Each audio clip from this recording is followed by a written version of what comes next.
Welcome to yet another video. In this second episode of the story, after 8 long years of enduring an unjust and miserable life, the very heavens themselves decide to intervene on young Naruto's behalf. But what will their cosmic interference spell for the world of Shinobi? He receives a gift so profound, it is considered legendary even in a world where people walk on water every day. Will this divine gift lead him to the peace he's always craved, or will its effects leave a hole in his heart too big to fill? Please support us by liking and subscribing. Let's get started now.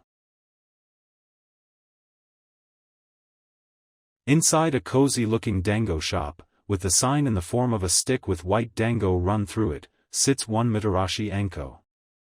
The inside of the shop is simple with a thin aroma of tobacco roams the place. The shop has wooden tables with hanging menus for the customers to see the wide variety of foods they had. "Can I get a anmitsu over here?" Anko orders, before squealing in delight.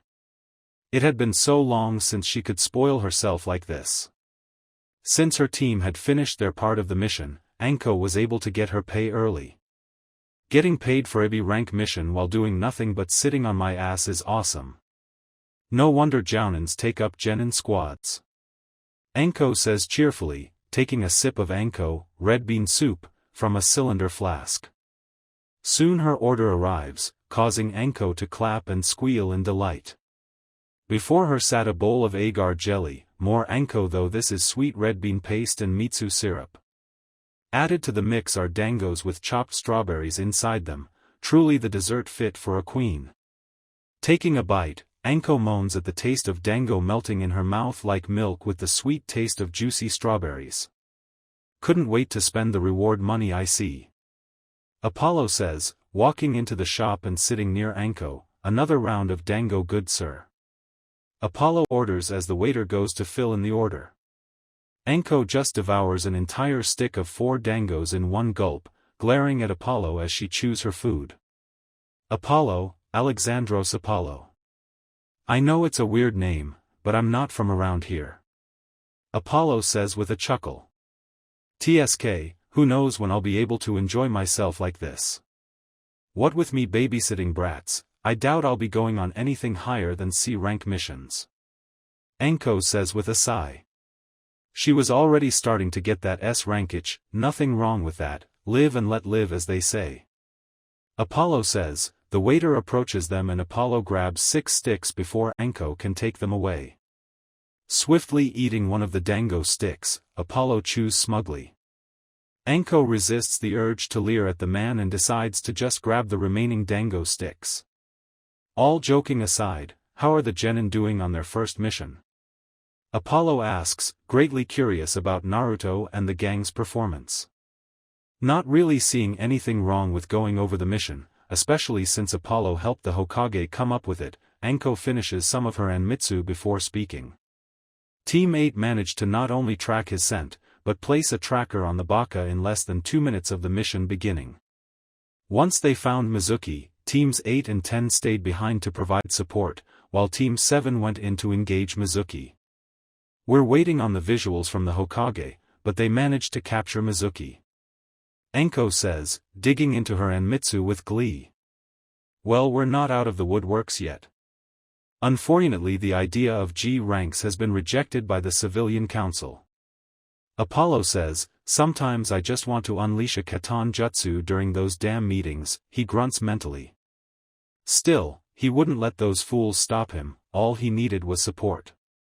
That is why I'm extending my head to the Tokubetsu and Jounin level Shinobi and Kunoichi of Konoha. I'm willing to start a special summoning scroll with all of you. Apollo says, unleashing a huge green scroll from a hidden fuin. Unrolling the scroll, Anko can see a giant G in the center top with several blank slots. This scroll will allow you to assign G-rank missions to your genin. This way, you're not stuck doing D-rank missions and you can assign missions you'd actually want to do with them. Apollo explains. Anko gives the proposition some thought. On one hand, she could take the brats to the Forest of Death and assign it a G-rank mission. Once inside, she could do whatever she wanted that makes her smile devilishly. On the other hand, how much would this cost? Anko asks, being a Tokubesta Jounin pays the bills, but she's not made of Ryo. Depends on the difficulty. Let's say you told your team to survive a week in the Forest of Death.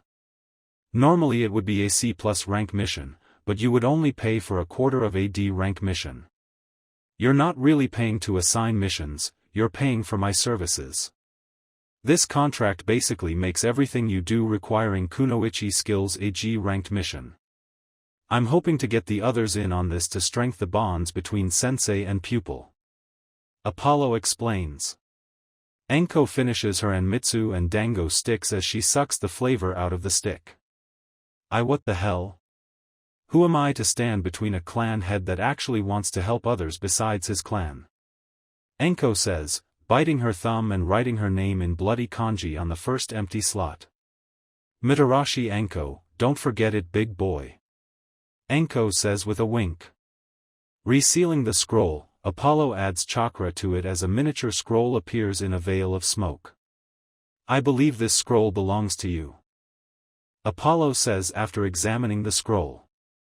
Enko's G-rank scroll is a leathery purple. Unrolling the scroll, Enko looks at the blank paper. Just think about what you want written on the paper and add a little blood for it to appear. Apollo says, disappearing in a dimensional shunshin. I wonder if he'd be willing to teach me that. Enko says, looking at the spot Apollo once was, not a single trace of him left behind. No. Apollo says from Enko's right side. Half of his body is inside another dimension, before he pops back in and vanishes. Enko lets go of her iron grip on the table, its bark broken by such force. He could have killed me right there, totally caught me with my chest all out. Such a Chunin mistake, I'm never supposed to have my guard down. Enko panics, before her years of training sinks in and she calms herself. Digging in between her feminine bust, Enko pulls out some Ryo and places a generous amount on the table, always tip nicely when you can. Plus those property damage lawsuits are a bitch named Kurnai. Stupid fucking civilian court, I'm a kunoichi. I fight, poison and occasionally blow up a few buildings. I'm saving your life, what's a few buildings compared to that? Enko banters mentally before vanishing in a whirlwind of leaves back with Konoha 12-1. Uchiha Sasuke felt more pride right now than he has ever in his life. Here he is, leading the first G rank to the Konoha Intelligence Division with Sakura to his left and Dantes to his right. Naruto is where he belongs, in the back of the group, with his troops of goofs, Naruto clones, carrying Mizuki. The rest of the genin and in the star formation, making sure to check their surroundings. The Konoha Intelligence Division is stationed deep in one of Konoha's forests. It's about 4 stories high and painted a dingy white. A little red swirl for a sign hangs over the door. The 12 genin stop in front of the entrance and can already hear blood-curdling screams coming from the door. Suddenly, Sasuke doesn't want to be the first one inside the place. Well, our job here is done. You can drop the dead weight troops. Naruto commands his clones. Said clones literally drop Mizuki unceremoniously on the ground. Team 10, he's all yours. Now I'm going to get my Ryo and get me some ramen. Anyone done with their mission may join me. Naruto says, whirlwind shunshining away. Was Naruto always this cool? Since when can he perform the shunshin? Sakura wonders, recognizing the jutsu as a C rank, though Naruto's felt different, like a gentle breeze. Damn it, Naruto, we aren't supposed to show what we can do until later. Shikamaru sighs, Naruto, you suck. Alright Chuji, let's get this over with. Shikamaru says, walking past the body with his hands deep in his pockets. Chuji inhales some chakra, like Dante had taught him, and performs the memorized hand seals. Buban Baika no Jutsu, Chuji says on the exhale, hiding his words from the others. The next thing they know, one of Chuji's arms expands to giant proportions and lifts Mizuki off the ground. Chuji walks in with Mizuki in hand, making sure not to lose focus on his chakra. Remember Chuji, it's not about how much you have, but how you use what you have. Chuji chants to himself, using his control over his chakra to keep the jutsu going, albeit with some difficulty. The groups of genin were either shocked, impressed, or just didn't care. Guess who? At Chuji's jutsu, maybe he wasn't just some fat kid. Don't worry, we'll have Mizuki talking in record time. Care to watch Sasuke-kun? Ino asks, with what she thinks is a seductive tone. Sakura grits her teeth as a nasty shriek rocks the area. HN like I have TI dash, Sasuke says before a cloth is wrapped around his mouth. We'd love to see an interrogation. Let's see how it's done, guys. We started this mission together and we'll finish it together. Naruto says, revealing himself from his Kitsune Kakuremino no Jutsu. The sudden appearance surprises all not used to Naruto's antics. Just when I thought we got rid of him, here he comes ruining everything. Sakura screams, cocking her fist back to hit him. Sasuke-kun was about to reject Ino right in front of her. She could have used then to ask him out on the rebound. Naruto sees the poor taijutsu coming from a mile away, the chakra she sends to her fist flares. Just as Sakura throws her fist out to hit him in the face, Naruto seemingly shimmies out of the way. Too enraged to stop, Sakura tries to hit Naruto again, only this time he uses her outstretched arm to spring himself over her in a flip. The two seem to dance together, with Sakura leading with left and right hooks and Naruto follows by shimmying to a phantom tune out of harm's way. PSH, anyone could dodge such civilian-level taijutsu. Sasuke says, mentally mocking aloofness. Well, you two stop dancing and get in here already? Geez, I have other things to do besides G-rank missions. Chuji says from inside the building. Sakura stops, trying to catch her breath. Since when is the baka this good? In the academy he was a nobody. He had one of the most average scores possible. When did he get so strong? Who is this guy? Sakura asks herself. That baka thinks he's so cool. Don't worry, girl, we'll show him the power of love. Inner Sakura roars. With that, Teams 7 and 8 walk inside the Konoha Intel Division. The place has all kinds of wanted posters on the walls, with many doors leading to certain offices. One of the doors has a sign that says, Room 665, Mitarashi Anko.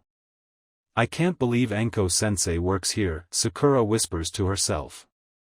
The whole place feels bad. Suddenly a heavily wounded man breaks down Anko's door screaming, "Please help me," the man groans, holding his hand out to the young genin.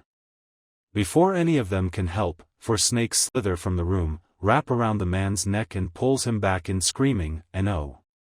Please release me, Oni H." The door slams once he is inside and everything goes silent. All the genin can hear is a hissing laughter that sends chills down their spines. Sakura faints from the excitement of it all.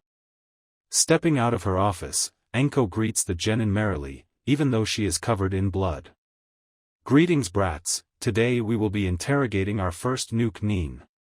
Team 10, I'll leave you to it," Anko says, gesturing Team 10 inside her office with Mizuki's body. Looking at her team's handiwork, Anko smiles devilishly. She was going to have some fun with them. Not bad gakis. Looks like he's still living, but the pain must be brutal.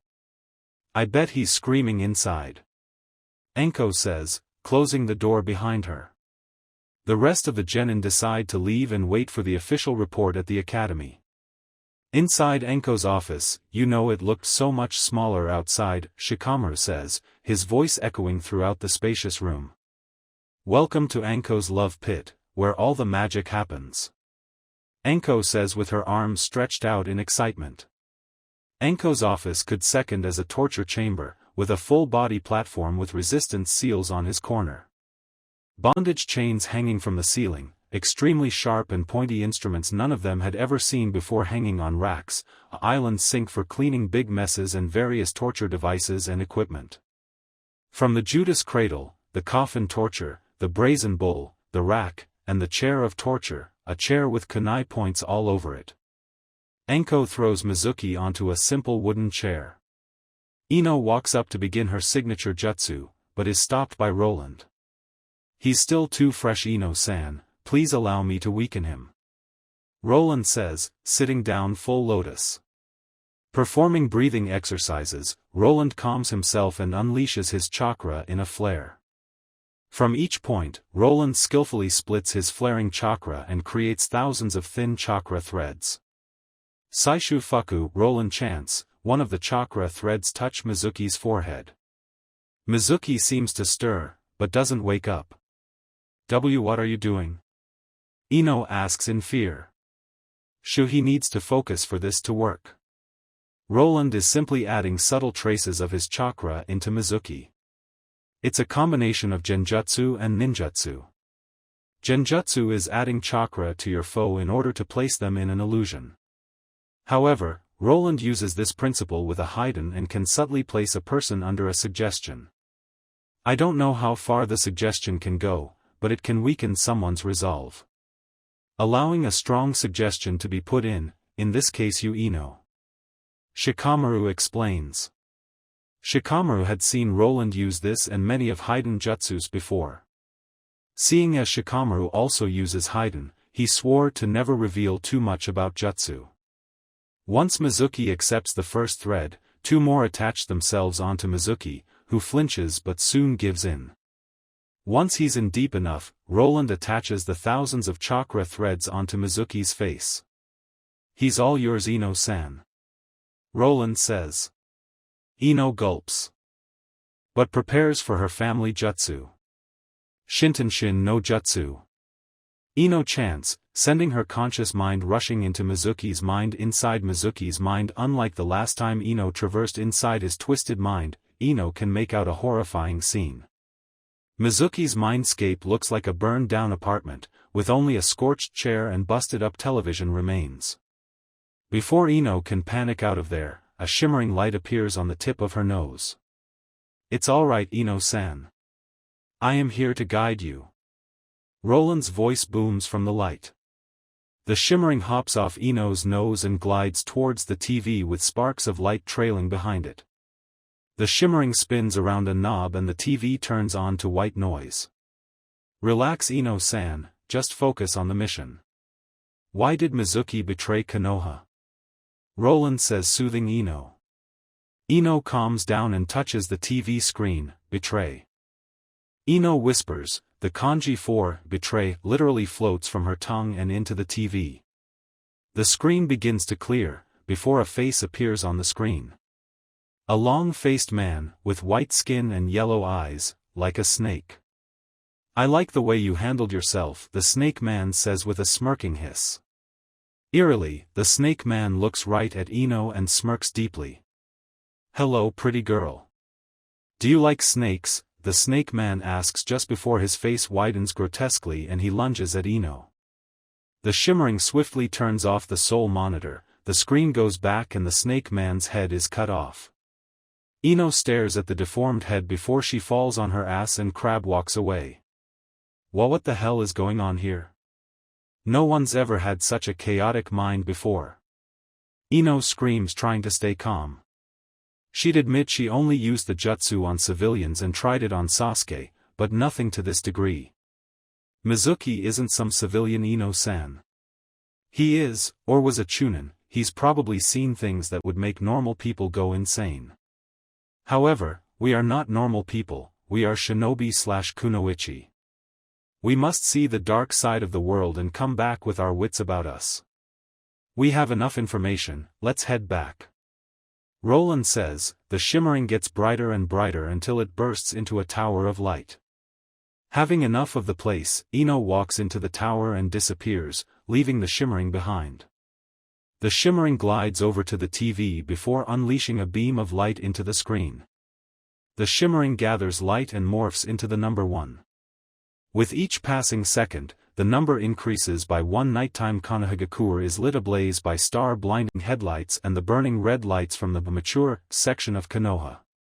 When the night shrouds the sky in its darkness and the kids are tucked in, a different crowd comes out. Shinobi racing across the rooftops, thugs trying to hide in the shadows, and many late-night civilians crowd around the city. The dango shop is especially frantic, what with Anko and the other Tokubetsu Jounin/Jounin celebrating the success of their first G-rank mission. I have to admit, the mission went better than I thought it would. For a group of fresh genin, they handled themselves like true shinobi/kunoichi. Kurenai says elegantly biting into some takuwasa, then drowns it in shochu. Enko can't argue with that, but she got bragging rights. Calling on Team Enko to kick serious ass. Naruto-kun and Dantes totally owned Mizuki. Enko cheers, taking a bite of dango soaked in sake. Yes, but don't forget, Sasuke-kun and Sakura managed to draw Mizuki's attention away from them. If Mizuki had seen Naruto setting up his fuin, things could have ended badly. Kakashi says eating salt-broiled sori and miso soup with eggplant. There was merit in Kakashi's statement. The setup time for Naruto's trap was 5 minutes, far too long in the ninja world. No words, but action. I like those kids' style. The Uchiha is too much of a hotshot, rushing in without thinking of the consequences of fighting a Chunin. Then we have Ms. Pinky, who managed to save said Uchiha twice, but was useless after that. Now Naruto and Dantes were thinking like shinobi. Dantes gathers his strange chakra, while Naruto stealthily creates Kage Bunshin to surround the area in a fuin. Whatever happened inside the fuin was sealed, only for those two to see. Genma says, drinking some pumpkin broth. Yeah, I wonder what happened in there. Tsum says, tearing into some filet mignon. After seeing the visuals of the mission, Tsum made a point to go to the extraction point with Kuramaru. The only thing the wolfish Ninken could pick up was the smell of clay and fox. Oh, I plan to find out. I need all the juicy details if I'm going to add this mission to list. Enko says, downing a shot of sake. I'm sure if you ask them nicely, they'll tell you what they can. One Amira Alexandro says, pulling up a seat next to Enko's table. The once cheer-filled atmosphere is replaced with eerie silence. Amira giggles. Nervously, trying to think of a way to ease into it. I mean, it's not like I told Naru-kun to hate Konoha for the way they treated him or anything. Amira says with a warm smile. She succeeds in shifting the vibe, but instead of eerie silence, this depressing aura surrounds the table. Yeah, anyway, this is the first time we've seen you outside of Hokage-sama's office. Genma says, trying not to blush at the sight of the Alexandros matriarch. Yeah, well, I thought I'd celebrate Naru-kun and the gang's first successful mission. Makes me proud to be his cousin. Hard to believe he's the same little kid, who couldn't even make a sumi fuin without it exploding in his face. Amira says with a giggle, reminiscing a 9-year-old Naruto trying his best to get his calligraphy just right. Aha! I finally have proof of the Oni's actions, one Ebisu yells, having eavesdropped on their conversation. What the hell are you on about now, Ebisu? Enko asks. Though the Sandame's law didn't apply to the older generation, allowing a lot of Naruto haters to be more vocal about their feelings towards him, Enko didn't like anyone badmouthing the kid. It happened about 2 years ago, but I remember it right down to the last second. I was patrolling the West Gate, Ebisu says, remembering his run-in with Naruto. Flashback about 2 years ago. Ebisu was just about to report to the Hokage, when a shadow dashing away catches his eye. Not much later, an explosion roars from the Shushuya pub. Ebisu performs the Kage Bunshin and from a veil of smoke another Ebisu appears. The Ebisu clone races to see what happened at the pub, while the real one chases after the suspect.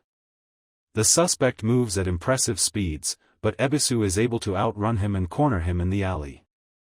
I'll admit you run faster than any civilian. You must be a enemy Nin sent here to assassinate the owner of Shushuya. Ebisu states while fixing his glasses with a smirk, he was too good even for himself sometimes. The suspect sweat drops, not having any idea what he was taking about. Getting a good look at the suspect, Ebisu frowns when he can't tell who it is. With his hair and face covered, the only he has to work with is his sapphire blue eyes. No matter, I will simply remove his mask at the coroner's office. Ebisu says mentally, preparing himself for battle. Suddenly, Ebisu's eyes go blank, before realization shines in them. You're just some punk who thought it'd be funny to paint the pub blue. Ebisu says, the memories from his clone fresh in his mind. The suspect seems shocked Ebisu found out, something Ebisu finds fitting. How did you know? The suspect asks. Ebisu finds his voice young and yet hardened. Kage Bunshin, a B-rank jutsu that not only makes solid clones, but also allows said clone to act like a scout. Whatever the clone sees or does in its life is sent to the user when the clone is dispelled. Ebisu explains smugly. Making the necessary hand seals, Ebisu makes 6 Kage Bunshin, who all prepare to beat the suspect senseless. The suspect's eyes widen in shock, but turning into eye smiles. You've gotta be kidding me. I've been using these things for punching bags. I had no idea you could even use them that way, the suspect says, before making the familiar hand seal. Kage Bunshin, the suspect chants, before puffs of smoke surround the alley. Ebisu is caught in the smoke screen and tries to escape. In the smoke, Ebisu can hear footsteps and bodies flying past him. On instinct, Ebisu tosses some shuriken in the direction the sound came from. His reward is more smoke being added to the smokescreen.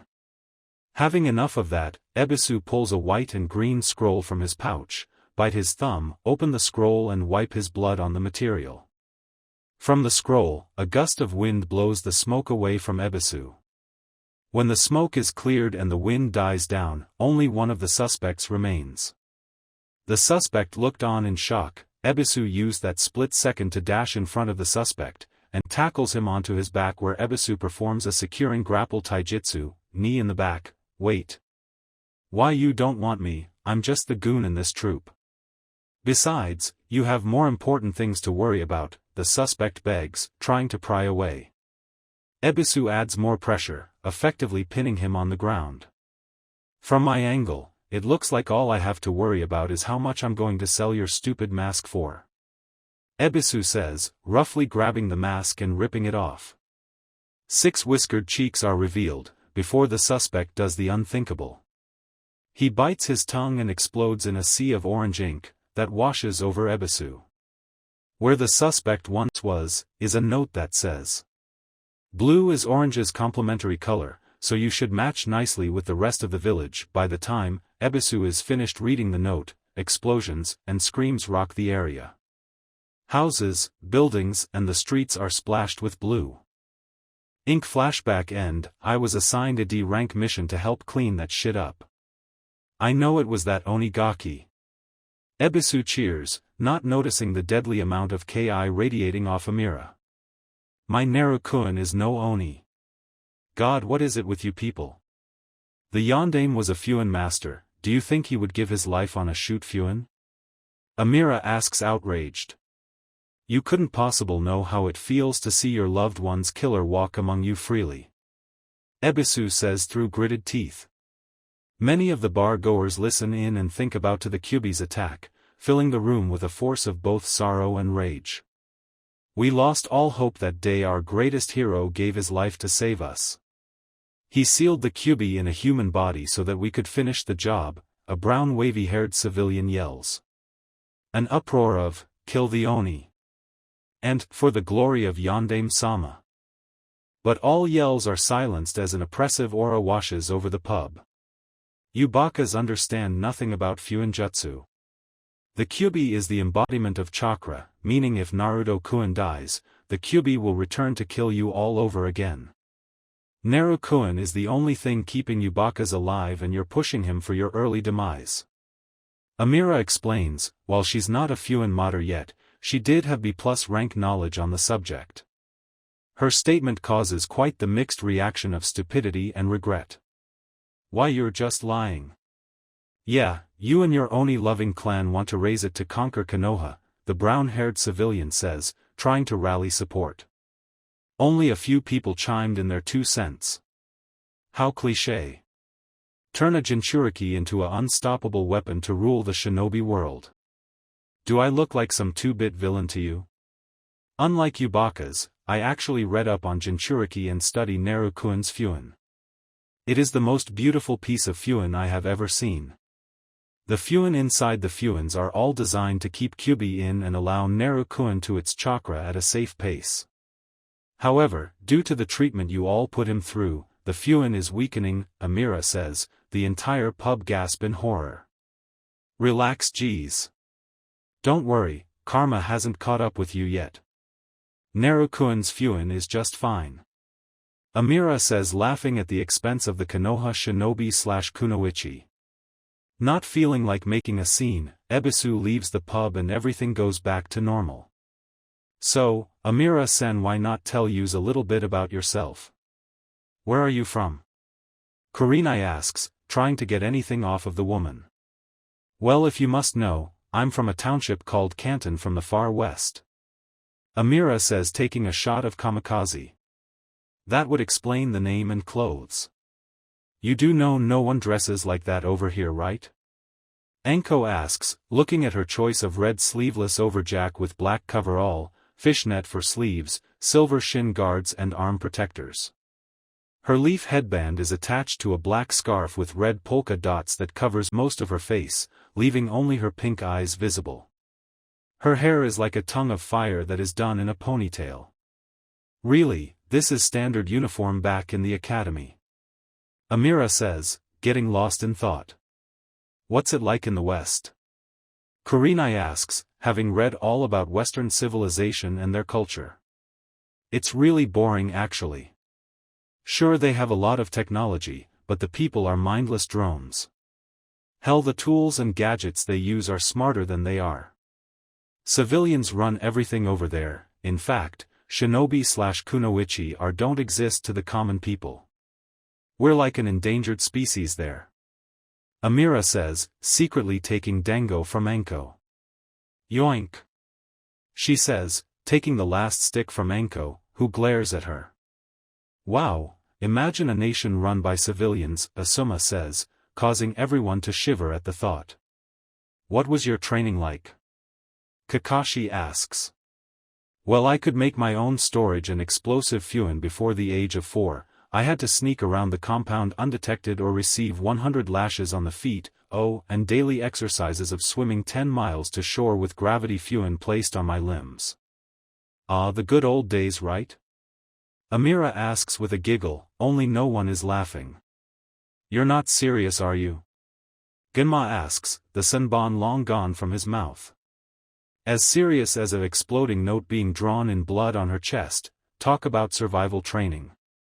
Amira says with a fit of giggles. I mean, if you live through that, you're in Shinobi/Kunoichi, right? How is that legal? Kurenai asks.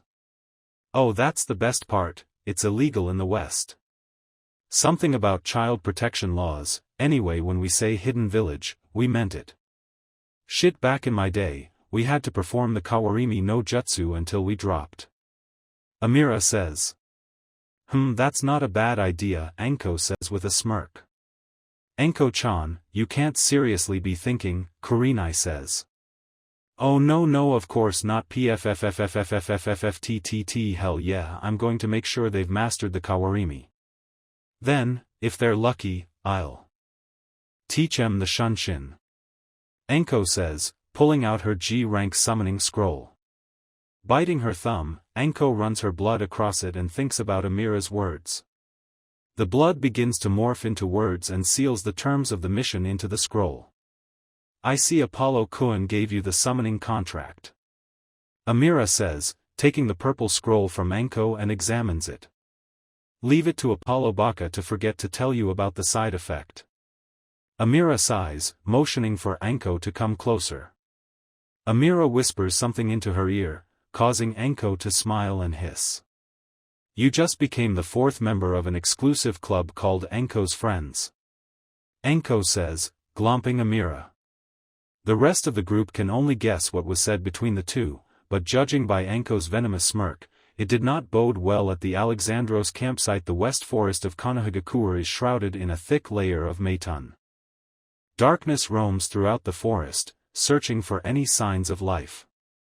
Deep within the forest, a campfire shines through the darkness. Around the campfire are Naruto, who's slurping down some instant ramen, Dantes, who twirls an eye orb of Sure One on his index finger, Roland, who feeds the shrouding Mei-tun with his chakra, and Angel, who is reading their mission report, on Naruto's lap. Team 7 engaged the target, Mizuki, with the professionalism of a seasoned genin. While Uchiha Sasuke and Haruno Sakura engaged Mizuki in a battle of taijutsu and ninjutsu, Alexandros Uzumaki Naruto and Alexandros Dantes prepared their trap. Showing skills in Fuinjutsu and Haiden not seen by your average genin. Damn Naruto-kun, I'm a bit jealous. Angel says, rolling around trying to get comfy. Naruto blushes, trying not to get a boner when Angel grinds against him. Yeah, you should have seen the Uchiha rushing into battle with a battle cry. Dantes says with a hearty laugh. Naruto joins him, having seen Sasuke make an ass of himself. Deciding to play it out, Naruto henges into Sasuke and uses chakra to mask his voice like his. Sasuke clears his throat before speaking. Mizuki prepare to be defeated by an elite shinobi. Sasuke roars. The silence of the darkness is shattered by side-splitting laughter from everyone, hell even Roland chuckles. Sasuke rolls on the ground laughing, before going up in smoke, revealing a crying of laughter Naruto. What kind of shinobi announces his attack? Angel asks through giggles. Sasuke apparently, geez, he's never going to win your heart that way. Dantes says with a smirk, before being struck on the head by Angel. Don't even joke about that baka. Bad enough I had to deal with all the boys trying to woo me.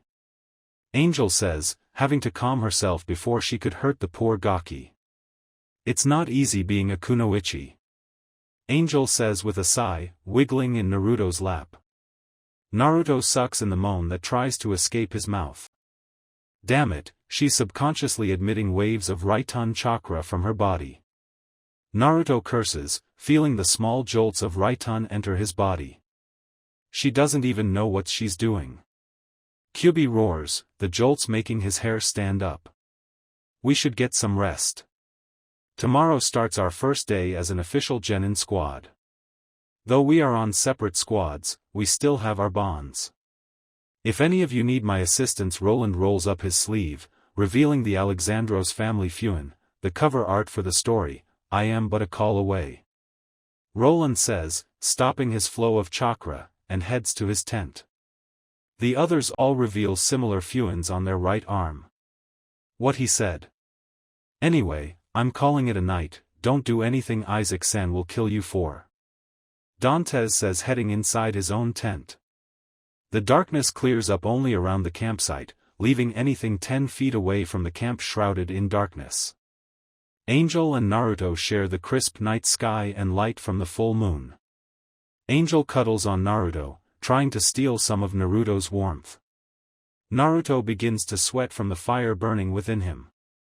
Every time he was around her, Naruto would get all hot and bothered.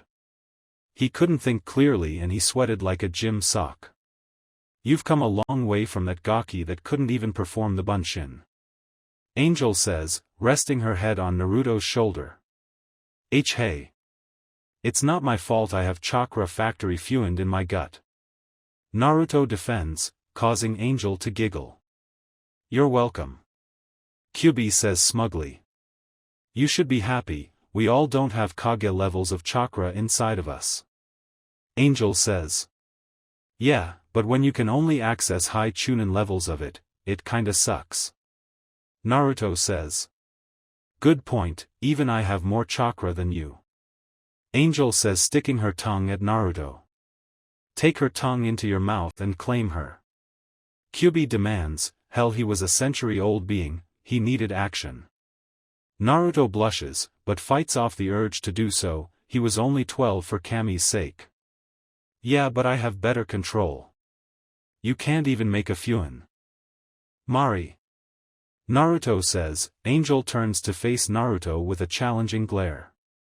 Who would want to make one of those things, besides you, anyway? It's a B rank jutsu, using the same amount of chakra as 4 Kage Bunshin. Only you have enough chakra to use more than 3 of those things. I, on the other hand, focus on speed and accuracy. After all, it only takes one swift and well-placed strike to end a battle. Angel says smugly, but Naruto won't back down. Big words coming from someone who only knows 3C rank Jintan Jutsu and 7D rank Jutsus. Naruto says, before Angel slaps him upside his head. Shut up, Baka. We can't let anyone know that, Angel says. She has been training in Jintan since the age of 2. Her Kekkei Toda, Jintan, was a combination of Futon and Raiton chakras. Her mind subconsciously combines them for her. Harnessing Jintan chakra took a lot of control, so her parents raised her to only use Jintan. Separating Jintan into its base elements is a high Jounin level skill. Angel was nowhere near that level. Relax, if anyone enters our territory, Roland-kun will tell us. Naruto says. Angel sighs, before relaxing on Naruto's lap. Looking up, Angel's eyes widen in horror. A red light shines on Naruto's forehead. They sent draconian snipers? Angel panics, jumping to her feet, grabbing Naruto by the waist and Jintan shining away from the campsite. Not a second later, a beam of light strikes down where Naruto once stood, causing an atomic blast to devastate the campsite. The sounds of death echo all throughout Konoha, a tower of light screams in the distance. I cannot wait any longer, old friend, Athens says, soaring high above Konohagakure with wings of light. Using divine sight, Athens separates the sea of chakra and scopes out Apollo's signature. Holding both of his hands out, Athens gathers Tenrai chakra and shapes it into an angelic bow. As if pulling an invisible bow, Athens reels back and forms an arrow of light. Hit ratio, 99. 9% Athens chants, his eyes begin to ripple into a scope, analyzing everything from wind direction, speed, etc. Releasing the arrow of light, the bolt disappears in a flash of light downtown Konoha. Dango shop, what the hell was that? Enko yells, it felt as if the entire village was under attack. The very earth shook from whatever that of light is. Amira narrows her eyes, recognizing the light. They're attacking sooner than expected. Using a rank Tenjin Jutsus and Draconian snipers, what's your game, Athens? Amira wonders. All the Shinobi and Kunoichi Shunshin to the area where the light is. While traveling through Shunshin, Amira barely dodges a bolt of light that soars past her at the speed of light. Realization strikes her, Tenjo Kai Rakurai? An S-rank Tenjin Jutsu? Who could he be, Apollo-kun? Amira screams, adding as much chakra as she can to reach him in time. Meanwhile, with Apollo pumps as much chakra as he can to his legs, dashing through the forest to outrun the Tenjo Kai Rakurai. The bolt of light appears out of thin air and shrieks towards Apollo. Not being able to dodge, Apollo swiftly unleashes Kyo, Rin and Toe levels of power and opens several dimensional holes in front of him. The bolt shoots right through the dimensions, shatters them and hits Apollo in the center of his chest. Before he can even gasp in pain, an explosion similar to Tower of Light devastates the area. From his vantage point, Athens can see it was a direct hit. He sighs deeply, wishing things could have been different, but he had a mission to complete. Apollo has been taken care of. All snipers take down the Kyubi Jinchuriki. We cannot allow a mortal to hold that kind of power. Athens commands, placing the hit on Naruto's head. It was like walking into the aftermath of a natural disaster. The entire Alexandros campsite was destroyed. A thin layer of strange white chakra still burns the grounds. Amira is stunned at the destruction of her clan's land, a black scar on the once luscious green field. The shock is soon replaced with fear for her kin. Tsum-san, I need you to try to pick up any sense. I need everyone else to crowd around me, it's for your own protection. Amira says, crouching into a ritual kata. Root red, sacral orange, and solar plexus yellow chakras whirl from Amira's body like waves of flames. Too shocked to object, the Tokubetsu Jounin force falls into a spiral formation around Amira, her strange chakra flowing around them for them to physical see. A red line shines on Amira, then faster than any Chunin can see, a bolt of light appears in front of Amira. Meshidesu Tetsuka, Shishin. To summon familiar, trance, Amira chants, her voice takes on a bird-like tune. The flaming multicolored chakra flares from Amira's body, taking the form of a blazing phoenix. The phoenix slams into the bolt of light, a struggle for dominance wages between the two jutsus. With a final push, the phoenix devours the bolt of light and explodes high in the sky. The citizens of Konoha bear witness to a flash of light with sparks of fire burning out safely. Absorbing the motley-colored chakra into her body, yellow flames scream off of her hands, up to her elbows. Orange flames dance down her torso and ends at the hip, where red flames cover her womanhood and feet up to her knees. Several bolts of light soar down and surround Amira in a sea of light, Fenikusu Fijabufu. Phoenix Feather Storm, Amira chants, twiling 360 and unleashes waves of mule-colored katan feathers in a spiraling dome. The bolts of light strike the flaming dome and explode in a display of flashing lights. Without my grace, maintaining this form is difficult. I only have 2 minutes left, Amira says. Adding chakra to her eyes, Amira scopes her enemies with the eyes of a hawk. Using the Fenikusu, phoenix, chakra in her feet, Amira disappears in a swirl of multicolored flames. What the hell just happened? Genma asks, not knowing what to make of the situation. Beams of light, multicolored chakra, and no hand seals? What kind of jutsus were they using and how was any of this possible? Stay focused. Assume that enemy forces have invaded Konoha and capture or kill any foreign shinobi/kunoichi in the area. Kakashi orders as the shinobi/kunoichi all shunshin back to the village. Kakashi stays behind, catching a feather of yellow chakra. The feather evaporates in his hand. What have they brought to Konoha? Kakashi wonders darkly. Judging from the destruction, he rates the jutsus used to be A+ rank easily, if not S rank. He couldn't even see the users of the jutsu, meaning it's a long-range jutsu, the range unknown. Suddenly, a heatwave pours from the west as a heatwave washes over Kakashi. Figuring that Amira was the source, Kakashi races to either assist or kill Amira, which presented itself first. Miles away from the blast site. Angel appears in a white flash, with Naruto in tow. Spreading her chakra as far as it can go, Angel tries to locate Dante's and Roland's chakra signature. Angel tracks Dante's and Roland's signature, one a few miles to the northeast of them and the other a few miles to the southwest. She then picks up 6 foreign signatures, breaking into groups of 2 and heading for them. What the hell is going on here? Naruto says in a panic. Their clan land, their memories were wiped out in a single swoop. I don't have time to explain, whatever you do, don't hold back. These are not the kind of enemies you want to underestimate. Angel warns, before she takes off her ski mask and wraps her hair into a bun. Unleashing Rin and Kyo levels of power, Angel wills her Jintan chakra into her arms and hands. Jintan, Wing Chun. Angel chants.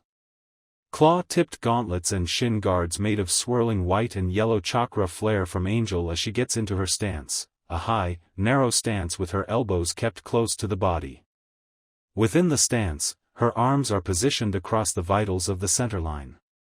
In a flash, a bolt of light soars at Angel, who remains calm and relaxed.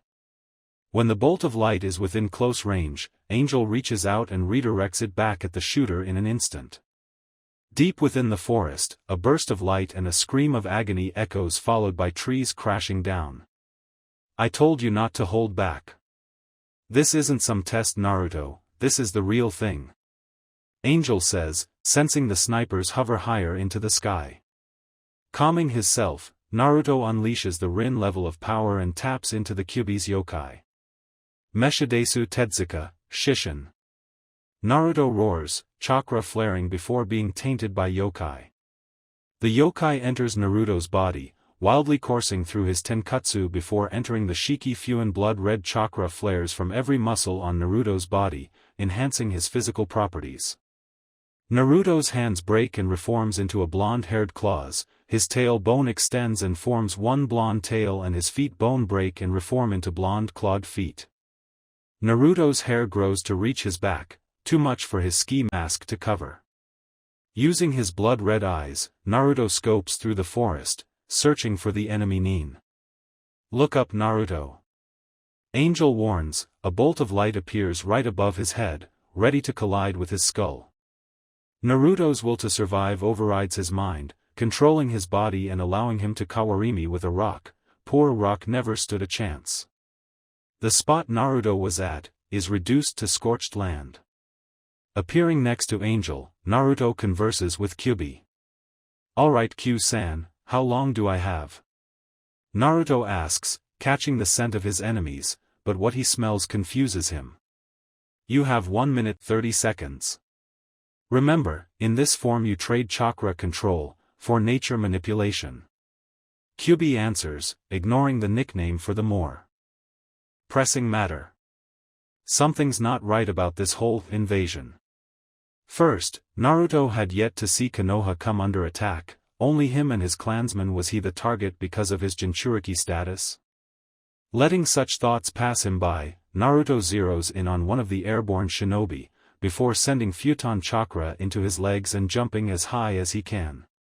In a gust of wind, Naruto rockets into the sky, headbutting the startled sniper in the chin. Naruto follows up with a backflip kick to the chin. Sending a steady stream of futon chakra from his feet, Naruto clumsily walks on thin air. Once he gets the right flow of futon chakra going, Naruto stands in mid-air and gets a good look at the enemy. Tenku Hokusha. Air Walker, Naruto chants with a fanged smirk, until he sees his attacker. What kind of genjutsu is this? Naruto ponders with a shocked expression. Rubbing its sore reptile-like chin, the sniper is revealed to have green leathery scaled skin, slender frame with red feathered wings and a halo of light hovering over its eyes. Snapping out of his shock, Naruto lays horizontal and uses futon chakra to spin his body rapidly. 30 seconds. Kyuubi roars. Naruto stops spinning his body and uses the gathered futon chakra to make AF0 Torndao behind him with wind speed of 55 miles per hour. Using the winds as a spring, Naruto rockets himself at the sniper, channeling futon chakra into his cocked back left hand. Futon, Kitsune Tsum. Wind release, Kitsune Claw, Naruto chants mentally. Mini twisters whirl around his fingers as Naruto slams his hand into the sniper's solar plexus. In a matter of seconds, the futon, Kitsune Tsum unleash a gale storm of wind blades that cut up the sniper, but nothing fatal. "Impossible, mortals shouldn't be to see me, let alone inflict damage," the sniper gasps, trying to get some distance between them. Seeing the wound he inflicted begin to heal, Naruto uses what little time he has left, and performs the bird hand seal. Futon, Tenku Tama.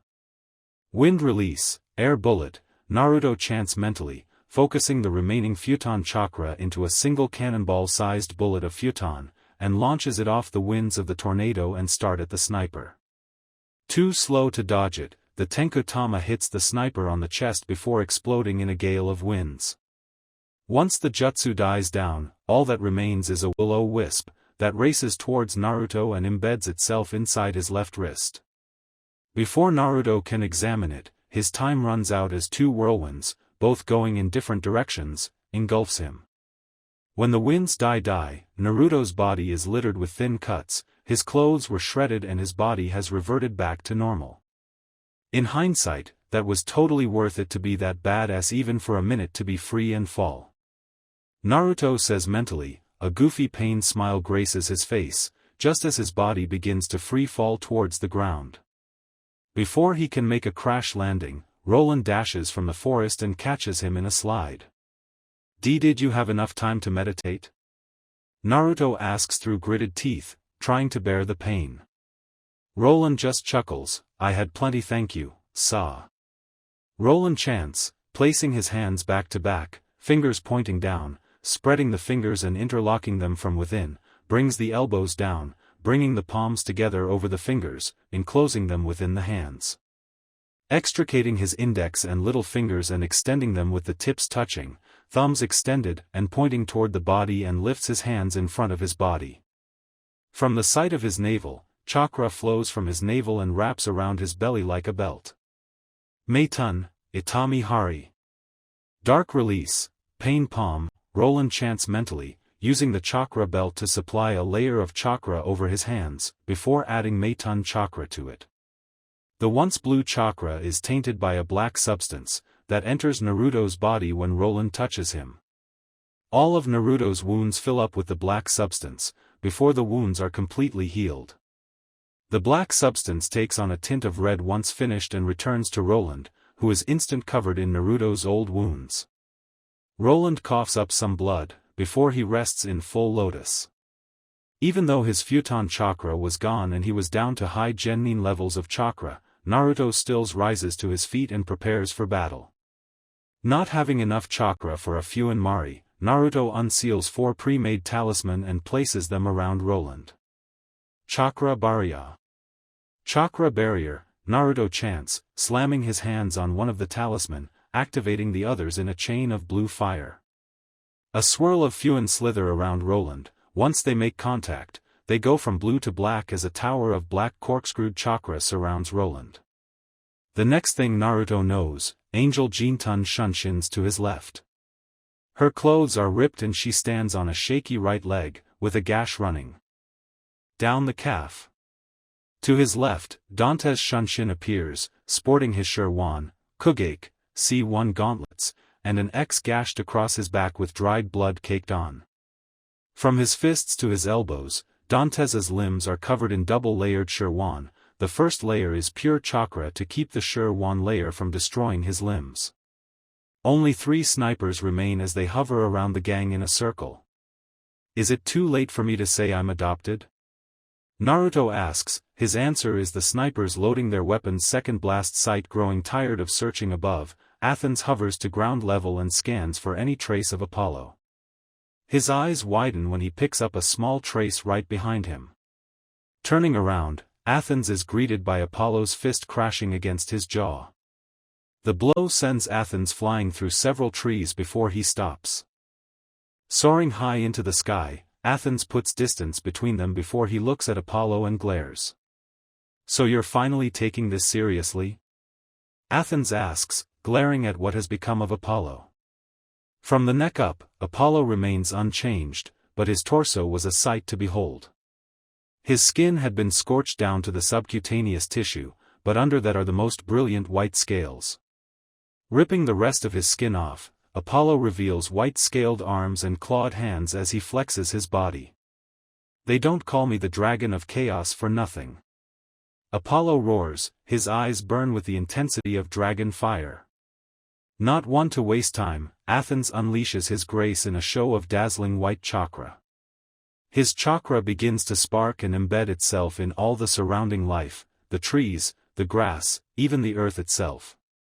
Everything graced by Athens' chakra has a thin coat of white laced on it. Kusa Yaiba. Grass blade, Athens says, holding the mundra. The grass around them become blades of razor-sharp grass. A trail of grass blades race towards Apollo, who backflips to evade. Seeing his first attack unsuccessful, Athens begins his next attack, turning all the grass around them into blades the size of katanas. The only grass not affected is the grass beneath Athens' feet. Withdrawing his chakra, the grass goes from kunai sharp, to a sea of wavy soft overgrown grass field. "All you can do is hide from me. I was always stronger than you, Apollo," Athens says, trying to provoke Apollo into revealing himself. Sensing Apollo's signature beneath him, Athens soars into the sky, just as a spawn head roars from a dimensional hole. Attempting to fly away proves futile as 3 more spawns roar from 3 separate dimensional holes. "Was" is the key word. "Besides, I'm more passionate than you," Apollo says, leaping from a dimensional hole, and delivers a falling heel kick to Athens' throat. The impact sends him falling back down to the waiting spawn as Apollo grabs the remaining 3 by the tail and slams them right at Athens. Tamago Kabochi. Spawn pit, damn mortal Shinobi, got me saying my jutsu out loud and shit, Apollo mumbles, landing on the ground silently. Just when the four spawn are about to clash, Athens opens a dimensional hole and disappears inside it. The four spawn crash and devour each other, forming a menacing-looking spawn knot. Entering the Sha level of power, Apollo clasps his hands together, like in prayer, before a smoky chakra pools from his solar plexus and forms two triangles of chakra. One points up, the other down, allowing Apollo to see Athens traversing through the dimensions like a phantom. When Athens glides in close, Apollo throws out a left jab, that Athens dodges, before following with a handstand, that turns into a dropkick right in Athens' chest. Chujiku Shifudo, super dimension shift, trying to pull that shit on me, I invented the shit. Apollo says with a smirk. Athens contains his ire, the nerve of this fallen one to mock him. I am here to uphold Kami's law. If I have to kill you or anyone you've come into contact with, to follow that law I will. You are a fool, Apollo, trading your immorality and power for a mere mortal. Your presence here has affected not only the Kyubi Jinchuriki, but his friends and their friends. This has to be contained before it can spread. Athens says, unleashing his grace to prepare for his next attack. Thick layers of Tenrai chakra leaks off of Athens and saturates the air around them, causing Apollo to look on in shock. Tenrai kata, Amatsu Shioki? Divine style, heavenly punishment, is he mad? I mean the Tenjo Kai Rakurai was pushing it. There's no way Kami authorized the use of 2S rank Tenrai jutsus. Apollo ponders, before sending Yukai to his spawn, who merge violently. Kantun, Tamago. Chaos release, spawn, Apollo chants mentally, the once four spawn become one whale-sized spawn whose roar echoes throughout the forest. The spawn opens its mouth as four jaws split in AX, before it slithers towards Athens. Athens stops the flow of Tenrai chakra in order to dodge getting devoured. The spawn doesn't stop, instead it devours the burrows underground, devouring all in its path. Apollo needs to keep Athens from focusing. He uses the Chujiku Shifudo to enter another dimension, before entering three more separate dimensions to throw Athens off. No matter, all I need is to focus for 5 more seconds. Athens thinks mentally, only for his thoughts to be cut short when Apollo appears in front of him. Apollo does a front snap kick, that Athens easily blocks, then leads with a right jab, that is blocked, and a reverse punch, that Athens moves his head to the side to evade. Before Athens can smirk, Apollo follows up with a downward kick to the shins, knocking Athens off his feet and start into front snap kick and side kick combo. The force from the kick sends Athens flying back, but he uses his wings to recover quickly and soars high into the sky just as the Kantun spawn roars from the ground and chases after him. Apollo dashes towards the spawn and hops on its head, yeehaw. Tamago Kanba. Spawn Bronco, Apollo yells, the spawn begins to rock and trash Apollo around, its deadly Yukai spills off of it and coats the ground below, causing it to corrode. Athens tries to maneuver out of range, but a drop of the chakra manages to get on him. Apollo smirks as the spawn he is riding on begins to break down. The drop of chakra on Athens morphs into a spawn that digs into his flesh. Before he can rid himself of the vermin, Athens is surrounded by millions of mini-spawn that swarm around him like a storm. The spawn make a sphere with a narrow opening, before 4 spawn slither and coil around Athens' limbs, trapping him inside the spawn sphere. Katan, Kan Anbu. Fire release, soul cremator, Apollo roars, focusing large amounts of chakra into his throat, causing it to bulge. Sky blue fire begins to leak from his mouth, before Apollo unleashes a gust of sky blue flames that roar inside the spawn ball. Once the flames are inside sphere, the ball closes, locking the flames inside. The flames dance around inside the sphere, the Kan Anbu. This jutsu is used to cleanse souls of their sins. What could he possibly be thinking using this on? Athens roars mentally, the flames entering his body and burning him from the inside out. Impossible. I have not sinned. I have done everything as Kami would want of me. Athens roared, not understanding why he was in so much pain. His pain ends in an explosion of flames that burns the millions of spawn to ash. Apollo pants, wishing he had time to meditate to regain his chakra. Without my grace, I can't keep this up. Accessing jutsu from the any of the Kuji dimensions takes a connection with Kami, something I don't have.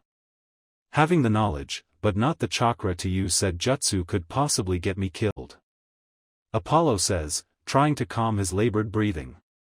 Athens flies above Apollo, his form now in ruin. His wings were scorched and one could tell he was having trouble flying. His body suffers from second-degree burns, but those are slowly healing. Deciding to converse his chakra, Apollo enters the basic stance of capoeira, jinga, body facing Athens, front leg flexed with body weight over it, the other leg stretched back. He switches from the right leg to the left leg again and again. Dashing towards Athens, Apollo does an armata dupla, a high-end aerial double-legged kick, that Athens blocks by grabbing Apollo's ankles. Flying higher in the sky, Athens free falls back to the ground and slams Apollo into the ground. When Apollo hits the ground, he explodes in a shower of steel blades. Athens swiftly flees the area, but his right arm gets caught in the barrage. Blasted Kuton, Kage Bunshin. Steel release, shadow clone, Athens curses, only for 6 clones of Apollo to come rushing from all sides. One Bunshin performs a butterfly twist, 360-degree B twist, that Athens blocks with his forearms, before grabbing its leg and slamming it on the ground. Luckily for him, the Bunshin dispels in a puff of smoke. Another clone does a parafuso, whirlwind kick that Athens parries. The Bunshin is caught off guard, but performs a mortal Americano, or somersault to recover and gain some distance. 3 Bunshin charge in to cover the other Bunsen and all perform the full Hasika helicoptero, a twisting one-legged somersault combined with a cartwheel where the legs are switched around. Athens blocks 2 of the Bunshin's kicks, but one manages to catch his blind spot. When the Bunshin kicks at Athens, he finds it blocked by a hand made of chakra. Fuki Benso. Guardian defense, Athens says, the chakra hands fling the Bunshin safely away. When it hits the ground, it explodes in a sea of steel blades. Having enough of the dancing Bunshin, Athens soars high into the sky and uses the Kusa Yaiba to dispel the remaining Bunsen. 2 Kage Bunshin and 4 Kuton, Kage Bunshin, still the cunning trickster I see. Athens analyzes, before he searches for Apollo's signature. Suddenly, 3 Bunshin free fall from above and descend on Athens. The real Apollo jumps out a dimensional hole onto the back of one of his Bunshin. Using the Bunshin as a springboard, Apollo twists his hip, sinks the weight through his bum and reach with the arm, turns his hip over and leans and kicks through with the opposite leg. Athens blocks the kick, but Apollo manages to backflip out of his reach and onto another Bunshin. Before launching a helicopter kick that strikes Athens in the center of his chest. Enough. Mimi Maibatsu. Divine retribution, Athens roars, using the residual Tenrai chakra in the air to form hundreds of small diamonds of white chakra that surround Apollo. The white diamonds rain down on Apollo, who dodges the first wave using the negativa, lowering his body to the ground on the one side, supporting himself with one hand while the other is protecting his face. His legs are located close to one another, the leg close to the hand on the ground is placed in extended position and the other one is tucked. When the next wave showers down on him, Apollo does a back bridge bend before doing a handstand into 4 back flips to evade. The next and final wave rushes Apollo too fast for him to dodge with the use of chakra. Tamago Hyushi. Spawn binding, Apollo roars, a dimensional hole opens up, as a spawn comes out and devours Apollo in one gulp before returning to the dimensional hole. Before Athens can wonder where he is, the spawn appears behind him and spits Apollo out, who rockets towards Athens and strikes him in the face with a salto, a mid-air flip while the legs are pass overhead. It's over Athens, Fuin, Sanjijin Kayaka. Seal, 3 dimensions rejection, Apollo says, using the remainder of his chakra to activate 3 Fuons located on Athens, who looks on in shock. What? But when did you the Bunshin? You son of a bitch. You can't keep me away 4-Athens roars, before 7 multicolored spiraling chakras appear in a line down Athens' body. The 7 chakras stop before spinning in the opposite direction. Faster and faster the chakras spiral, so fast that Athens begins to slowly get sucked inside a black hole and vanish without a trace. With a sigh of relief, Apollo collapses from exhaustion. Looking at his arms, he can see his skin heal and the white scales begin to slowly disappear under skin. I'm getting too old for this shit, Apollo says, too tired to move, and just waits for someone to find him. After a few hours of waiting, and his skin completely reformed, Inuzuka Hana and her Ninkin trio land right next to him. Are you alright, Apollo-san? Hana asks, reaching into her pouch for medical equipment. She may have been a vet, but she seconded as a C+ rank medic Nin. Just peachy, my dear, nothing but a little chakra exhaustion. Apollo says with a chuckle, before wincing in pain. If Athens was bold enough to come here himself, I'd estimate about 25% of Kami's forces are backing him up. Not even the entire clan can stop a force like that. Looks like I'm going to have to go with Plan Alpha Omega Delta Gamma. Apollo says, winching when Hana applies alcohol to his wounds. So what's the plan, Angel? You seem to know more than I do. Naruto says cryptically.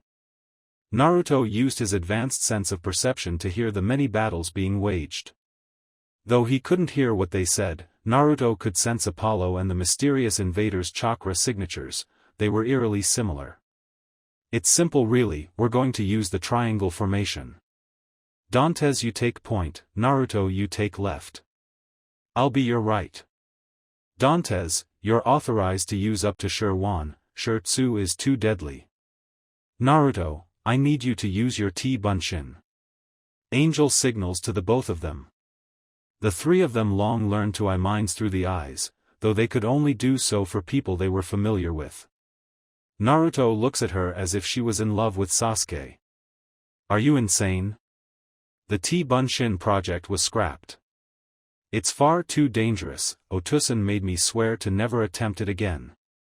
Naruto signals to her frantically. No Baka, he made you swear never to use it on us.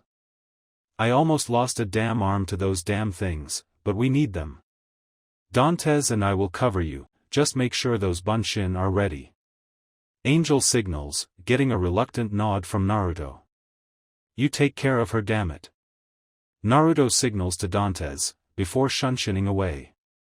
One of the snipers attempts to follow, but Dantes intercepts them. He creates a cannonball-sized eye sculptor with his right hand, screaming poor mouths. Tossing it into the air, Dantes gathers blood-red Bakutan Churka into his left hand and strikes the sphere. A momentary sonic boom fills the air, rocketing the eye orb right at the sniper, and shakes the ground like a mini earthquake. The eye orb hits the sniper right in one of its wings and explodes in a boom so loud it destroys it. The broken-winged sniper falls to the ground, where Angel is waiting with a twisting elbow strike to its temple.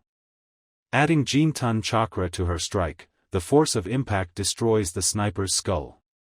Before they can celebrate, the remaining snipers retaliate by summoning their bows of light and unleashing a hailstorm of light bolts at the duo. Shirwan, Dango. See one dumpling, Dantes roars mentally, unleashing hundreds of dumpling-sized clay wads from his arms at the bolts of light. Upon impact, the wads encase the bolts and seal them in Shirwan shells. Seeing their attack is pointless, the snipers desummon their bows and summon blazing swords. From his vantage point, Naruto sees the blazing swords. Just great. Now I have to prepare Suiton Tailsman. Naruto rages in his mind. Naruto sits in full lotus, skillfully drawing symbols on a slip of paper. In front of him lays 6 Kage Bunshin, all of them in a comatose-like state. Back with fight, the wings of the enemy forces recede into their backs, before they disappear. The duo tap into root chakra, that shrouds their bodies with a humanoid silhouette. One of the enemy troopers tries to slash Angel diagonally, but Angel grabs his wrist and redirects the slash safely away from her. Inside the trooper's guard, Angel strikes it with a chain of 6 left and right hooks, a left chop, right palm and finishes with a thrust kick to its solar plexus. The blow sends the trooper tumbling back, but before Angel can capitalize, the other troop swings his sword, an arc of flames intercepts her. Thinking quickly, Dantes runs to one of the shells and kicks it right towards the closest trooper. Seeing the boulder-sized object coming towards it, the trooper swings its sword horizontally and unleashes another arc of flames. The arc slices into the shell. Before an explosion rocks the area, Dantes and Angel use chakra to keep themselves anchored. The other trooper summons a Cooper pole and rises it to the sky. Storm clouds begin to gather, spiraling above the pole and unleashes a bolt of light into the pole. The trooper channels the lightning into the pole and forms a blade of light. With his weapon in hand, the two troopers swap places in an instant. "Ah, come on man, really? The guy has a lightning blade?" Dantes groans. Their nature manipulation is off the charts. Angel says with alarm, using Jintan Shunshin to escape the fire trooper's flaming blade. Landing on a tree, Angel is shocked to see a trail of fire following her. Leaping to another tree, the trail of fire instantly burns the tree and adds power to the once thin trail of flames. Not wanting to add even more power to the trail, Angel jumps to the ground and runs out of the forest and towards the blast site. "How is that fire following me? I haven't been hit, I can't sense any Fuan markers on me." Angel ponders until realization hits her. It's the Jintan chakra. Every time I add Jintan chakra to my body, it leaves behind small traces of it. The fire must be reacting to the Futan chakra in my Jintan. Angel figures out, but if she stops channeling Jintan chakra to her limbs, she won't be fast enough to do anything against the troopers. "Banzai!" Naruto yells from above. He lands just in front of the fire trail. "Naruto!" Angel screams in horror, until Naruto explodes into a geyser of water, soaking the flame trail dead and Angel to the bone. "Damn T-Bunshin," Angel growls, her hair a frizzy and poofy mess. The real Naruto appears via Shunsin next to her, chuckling at the sight. "Is that the thanks I get for saving your life?" Naruto jokes. He is soon joined by 5 Bunshin, nothing out of the ordinary about them. "As if, I totally had the guy. I was going to direct the fire through a few more trees to gain power, then I was going to direct it at the trooper and plant some Jintan chakra on him and boom. Deep-fired lizard." Angel says. "Sure you were Angel-chan, I accept your gratitude."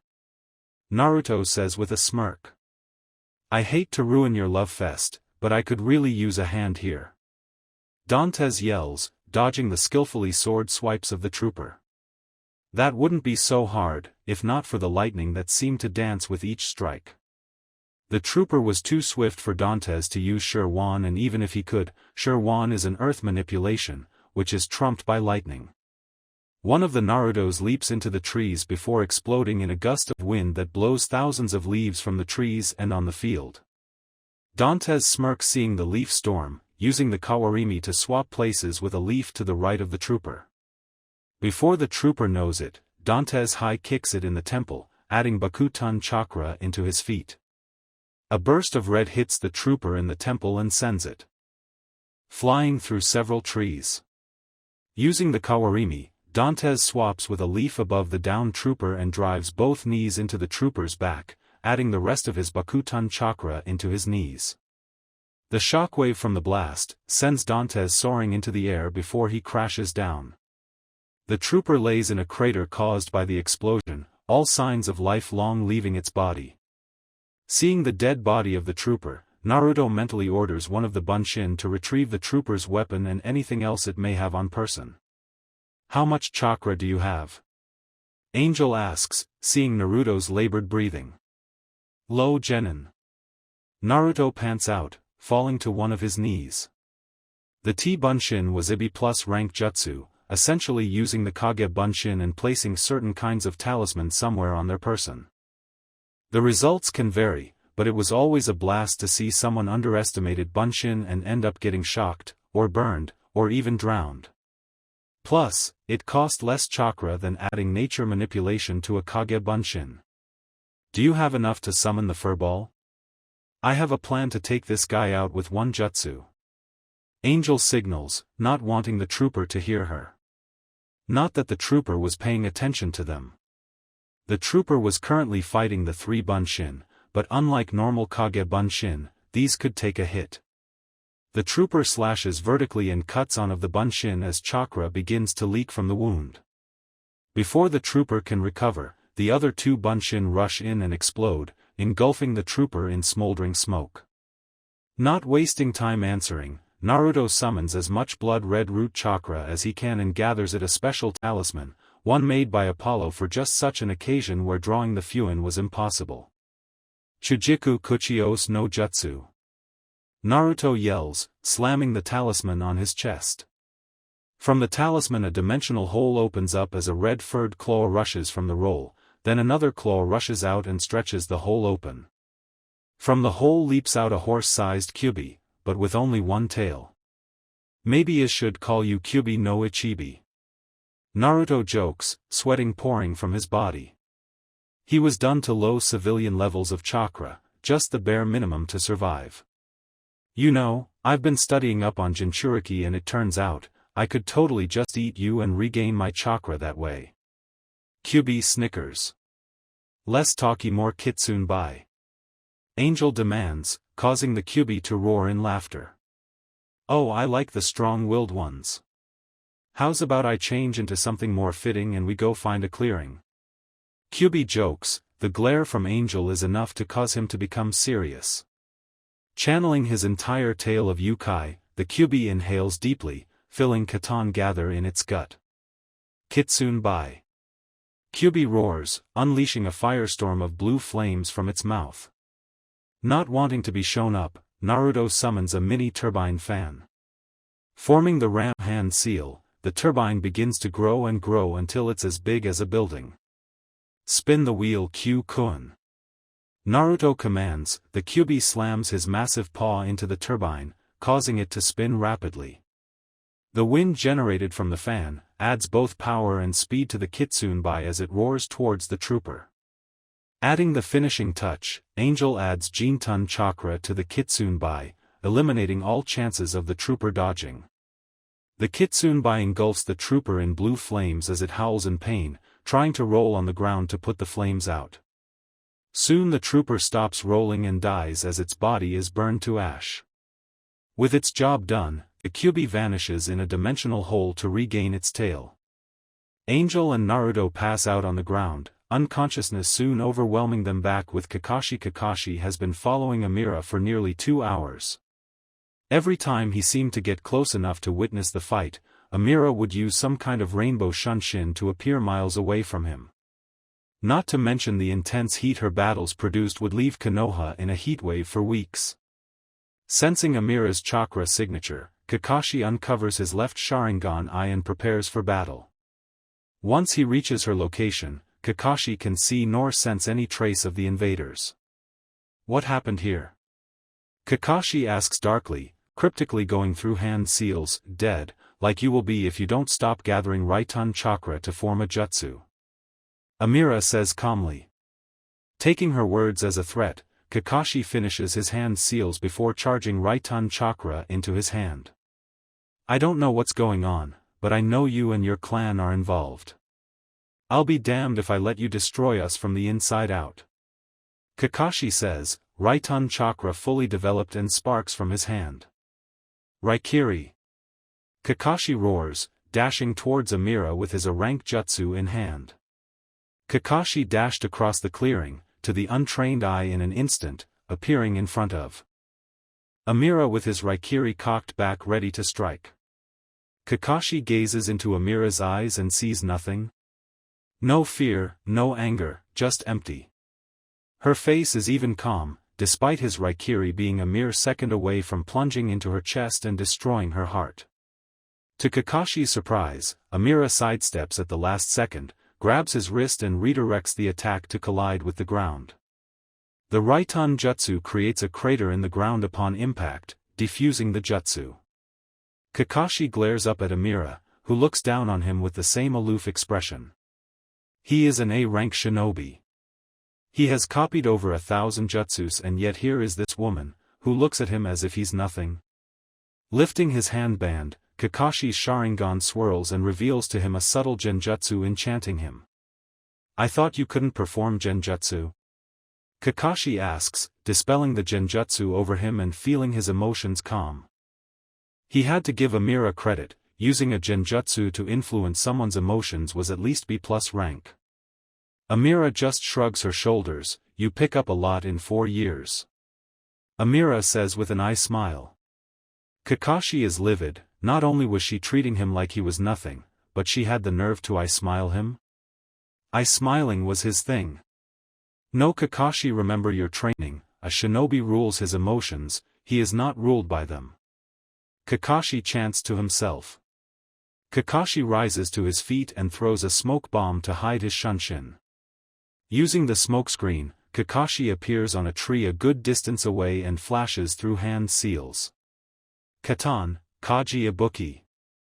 Fire release, fire breath, Kakashi proclaims, unleashing a stream of flames roaring towards Amira.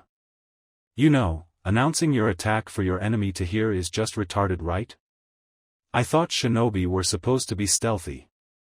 Amira says, summoning a scroll from one of the fuin on her thighs. Fuka hoin, Amira chants mentally. The scroll holds many fuin inscribed on it, including 4 arrows that point to a blank center. Once the Kaji Ibuki hits the scroll, it is instantly sucked inside the scroll as a kanji burns in the center, bits of flames trying to break free. A ring of chakra circles the flames and forces them down, before disappearing. Rolling the scroll shut, Amira reseals it inside her thigh fuin. Thanks for the newest talisman, I'll be sure to have Naruto-chan add it to his collection. Amira says with a giggle. Kakashi could only stare shock. Damn it, she's a fuinjutsu user, that complicates things. I know Sensi told me a fuin master can seal any jutsu thrown at them, but I doubt she's a master. Still, better proceed with caution. Kakashi says mentally. Kakashi flashes through hand seals before stopping on Monkey. Raiton, Magyanamu Baruto. Lightning release, Magnum bolt, Kakashi roars, thrusting his index and middle finger at Amira. A highly concentrated bolt of lightning shoots from his fingers and races towards Amira, who calmly awaits the attack. Futon, Kamikaze, the Sandame says, appearing in front of Amira via Shunshin. A gust of wind washes over the forest as several small tornadoes suck in the lightning to dispel it. Kakashi stares in shock of the Sandame protecting Amira. The Sandame and Amira are surrounded by Umbu an instant after the jutsu dies down. Hokage-sama, I beseech you. Please step away from that woman, she is clearly an enemy. Kakashi warns, unleashing massive amounts of Ki at Amira, who just looks at him with the same aloof expression. Kakashi-san, do you question my judgment? The Sandame asks, calmly taking out his smoke pipe and taking a deep drag. It was times like this he wished he was retired again. The villagers were going crazy over all the commotion and spikes in chakra that rocked the forests. Not to mention the report from Inuzuka Hana, who noticed white scales and a faint scent of reptile that roamed off of Apollo. Even his censor shinobi were at a lose when it came to the strange chakra signatures. Of course not Hokage-sama. Kakashi says, bowing his head in respect for his leader. Then you will stand down and not attack my kunoichi. I am well aware of the situation and can assure you, Amira-chan and her clan are not responsible for this invasion. Why else would they risk their lives to stop said invasion? The Hokage says sagely. It was bad enough he had no choice but to reveal Apollo's origins, something that would not bode well for the clan head, but it couldn't be helped. When Konohagakure was in danger, a Hokage has to do what a Kage has to do. Why yes, Hokage-sama, Kakashi says, silently glaring at Amira. He just knew she and her clan were involved in this. Not one of the Konoha forces had encountered the enemy, and when they finally managed to track them down, they were already dead and disposed of by the Alexandros clan. True, the clan head was sent to the ER with a case of severe chakra exhaustion, but the others seemed fine, albeit some injuries here and there. Amira-chan, I'm afraid it's time, the Sandame says. Amira sighs deeply, but nods, vanishing in swirling fire. The Sandame and his umbu soon shunshin themselves. With a sigh, Kakashi shunshins to his apartment. He'd think more about it after a good night's sleep. Konoha Hospital. Inside one of the many rooms of the hospital lies one Apollo Alexandros. He could only sigh at his current situation. Sure, he managed to seal Athens and buy himself some time, but it was only a matter of time before Athens just sent someone in his stead to kill them. Apollo wasn't too concerned with himself. He had lived a long 4 years of life in this dimension. What did concern him was Naruto, who had just become involved in all this craziness. How would he feel learning the truth about him? Appearing in a swirl of flames, Amira looks over Apollo with keen eyes. You don't look injured yet. Amira threatens darkly. Apollo can only gulp upon seeing his wife glare at him with intense ki leaking off her. Now Amira-chan, honey, I had no idea Athens would be coming so soon. Apollo says, trying to hide under the hospital blankets. Oh, last time I checked, no one can pass through Sunpu dimensions without you noticing. Not to mention, you were outside the village when Athens arrived. Now either this is a major coincidence, or you knew he was coming, didn't tell me about it and left to handle things on your own. Though I'm sure it's the first option. I mean, you wouldn't do anything so rash without telling me, right? Amira asks. The ki increases in volume, nearly choking Apollo to death. Now Amira-chan, you know coincidences are Kami's way of staying anonymous. I was led by Kami himself to defend the village from Athens' wrath. Apollo says. Amira just sighs deeply. Injuring a man in the hospital would not go over well for her. Besides, she had the advantage. I see. Well, Kami is requesting I become abstinent for a few days. Amira says. Apollo looks at her as if someone ripped out his heart. But Amira-chan. Our union is the greatest exchange of chakra. It's how our Kekii Genkai came into existence. I'll die without it. Apollo begs. Amira just giggles, placing her hands on Apollo's face and leaning close to his face, their lips inches apart. Maybe you should have thought of that before fighting Athens. Maybe I wanted to say hi to him. Ever thought about that? Amira says, capturing his lips in a firm kiss, before biting his bottom lip. Apollo winces in pain, but the pain soon melts from the passion that builds in Apollo. Pushing him back on the bed, Amira gets in the bed and snuggles next to him. Hokage-sama can no longer cover for us. What with the attack from Athens and the destruction it brought. Not to mention the clan grounds have been destroyed. Amira informs him. Apollo figured everyone saw them. Damn that Athens. He never could understand the importance of subtlety and being humble. Athens was all about proving he was the best and making sure everyone saw him. Most, if not all, of his attacks were flashy and drew attention to him, the prick. Not to mention, Kakashi tried to Raikiri me. Amira says, embracing Apollo to prevent him from leaping from the bed and attacking Kakashi. We give up immortality for these people and they repay us by trying to kill us? I'm going to rip that baka to pieces, make soup from his blood and bodily fluids, dig up his otusan and force-feed the Kakashi soup to the bastard Hataki. Apollo roars, fury and ki pours off him and covers the hospital in a sea of oppression. Amira captures his lips again, this time tenderly. Breaking the contact, Amira can see still fury in his eyes, so she continues to kiss him until his anger is gone. Hush that noise, Lolo-kun. We can deal with Kakashi later, for now we have more pressing matters. What will we tell the council? Amira asks. There was no way they could tell them the truth. A better question is, what will we tell Naruto? I've already worked up a believable backstory for us that should calm everyone's fears. Apollo says, getting out of his bed, only to fall to his knees. Damn chakra exhaustion. Athens gave you a run for your money, I see. That's good, having a rival makes you that much stronger, right? Amira asks, helping Apollo to his feet and supporting her husband. Yeah, we have a 12 going on 13 year to talk to. Apollo says. The two of them vanish in a swirl of flames, before reappearing in the forests where Naruto should have been, keyword should. Catching the scent of some Konoha shinobi, Amira eyes narrow. Those bastards. They took the children in the confusion. We have to go, get a hold of the others. Amira says in a panic. Who knows what Danzo had planned for the children? Relax, do you really think Evangela, Isaac, Dante and Rose will just let someone take their kids away?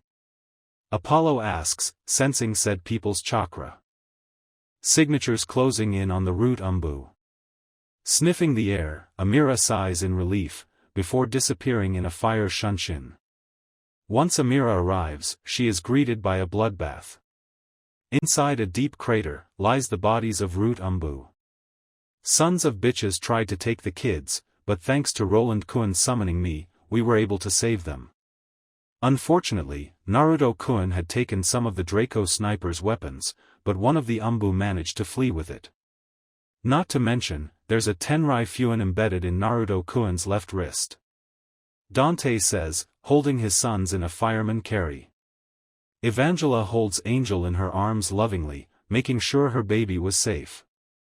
Rose holds Naruto gently, before handing him over to Amira. Oh, thank you guys. I don't know what we'd do if that snake Danzo got a hold of them. Amira says, hugging her son deeply. Taking a moment to examine his wrist, Amira's eyes widen with realization. That's a Tenrai Shiki. Amira says mentally. She smiles at the new development, screw the lost weapons, those were C+ rank anyway. What was embedded in Naruto's wrist was the real treasure. Alright guys, as much as I hate to say it, we must live inside Konohagakure. Apollo says with fake tears. The entire clan gasps in shock.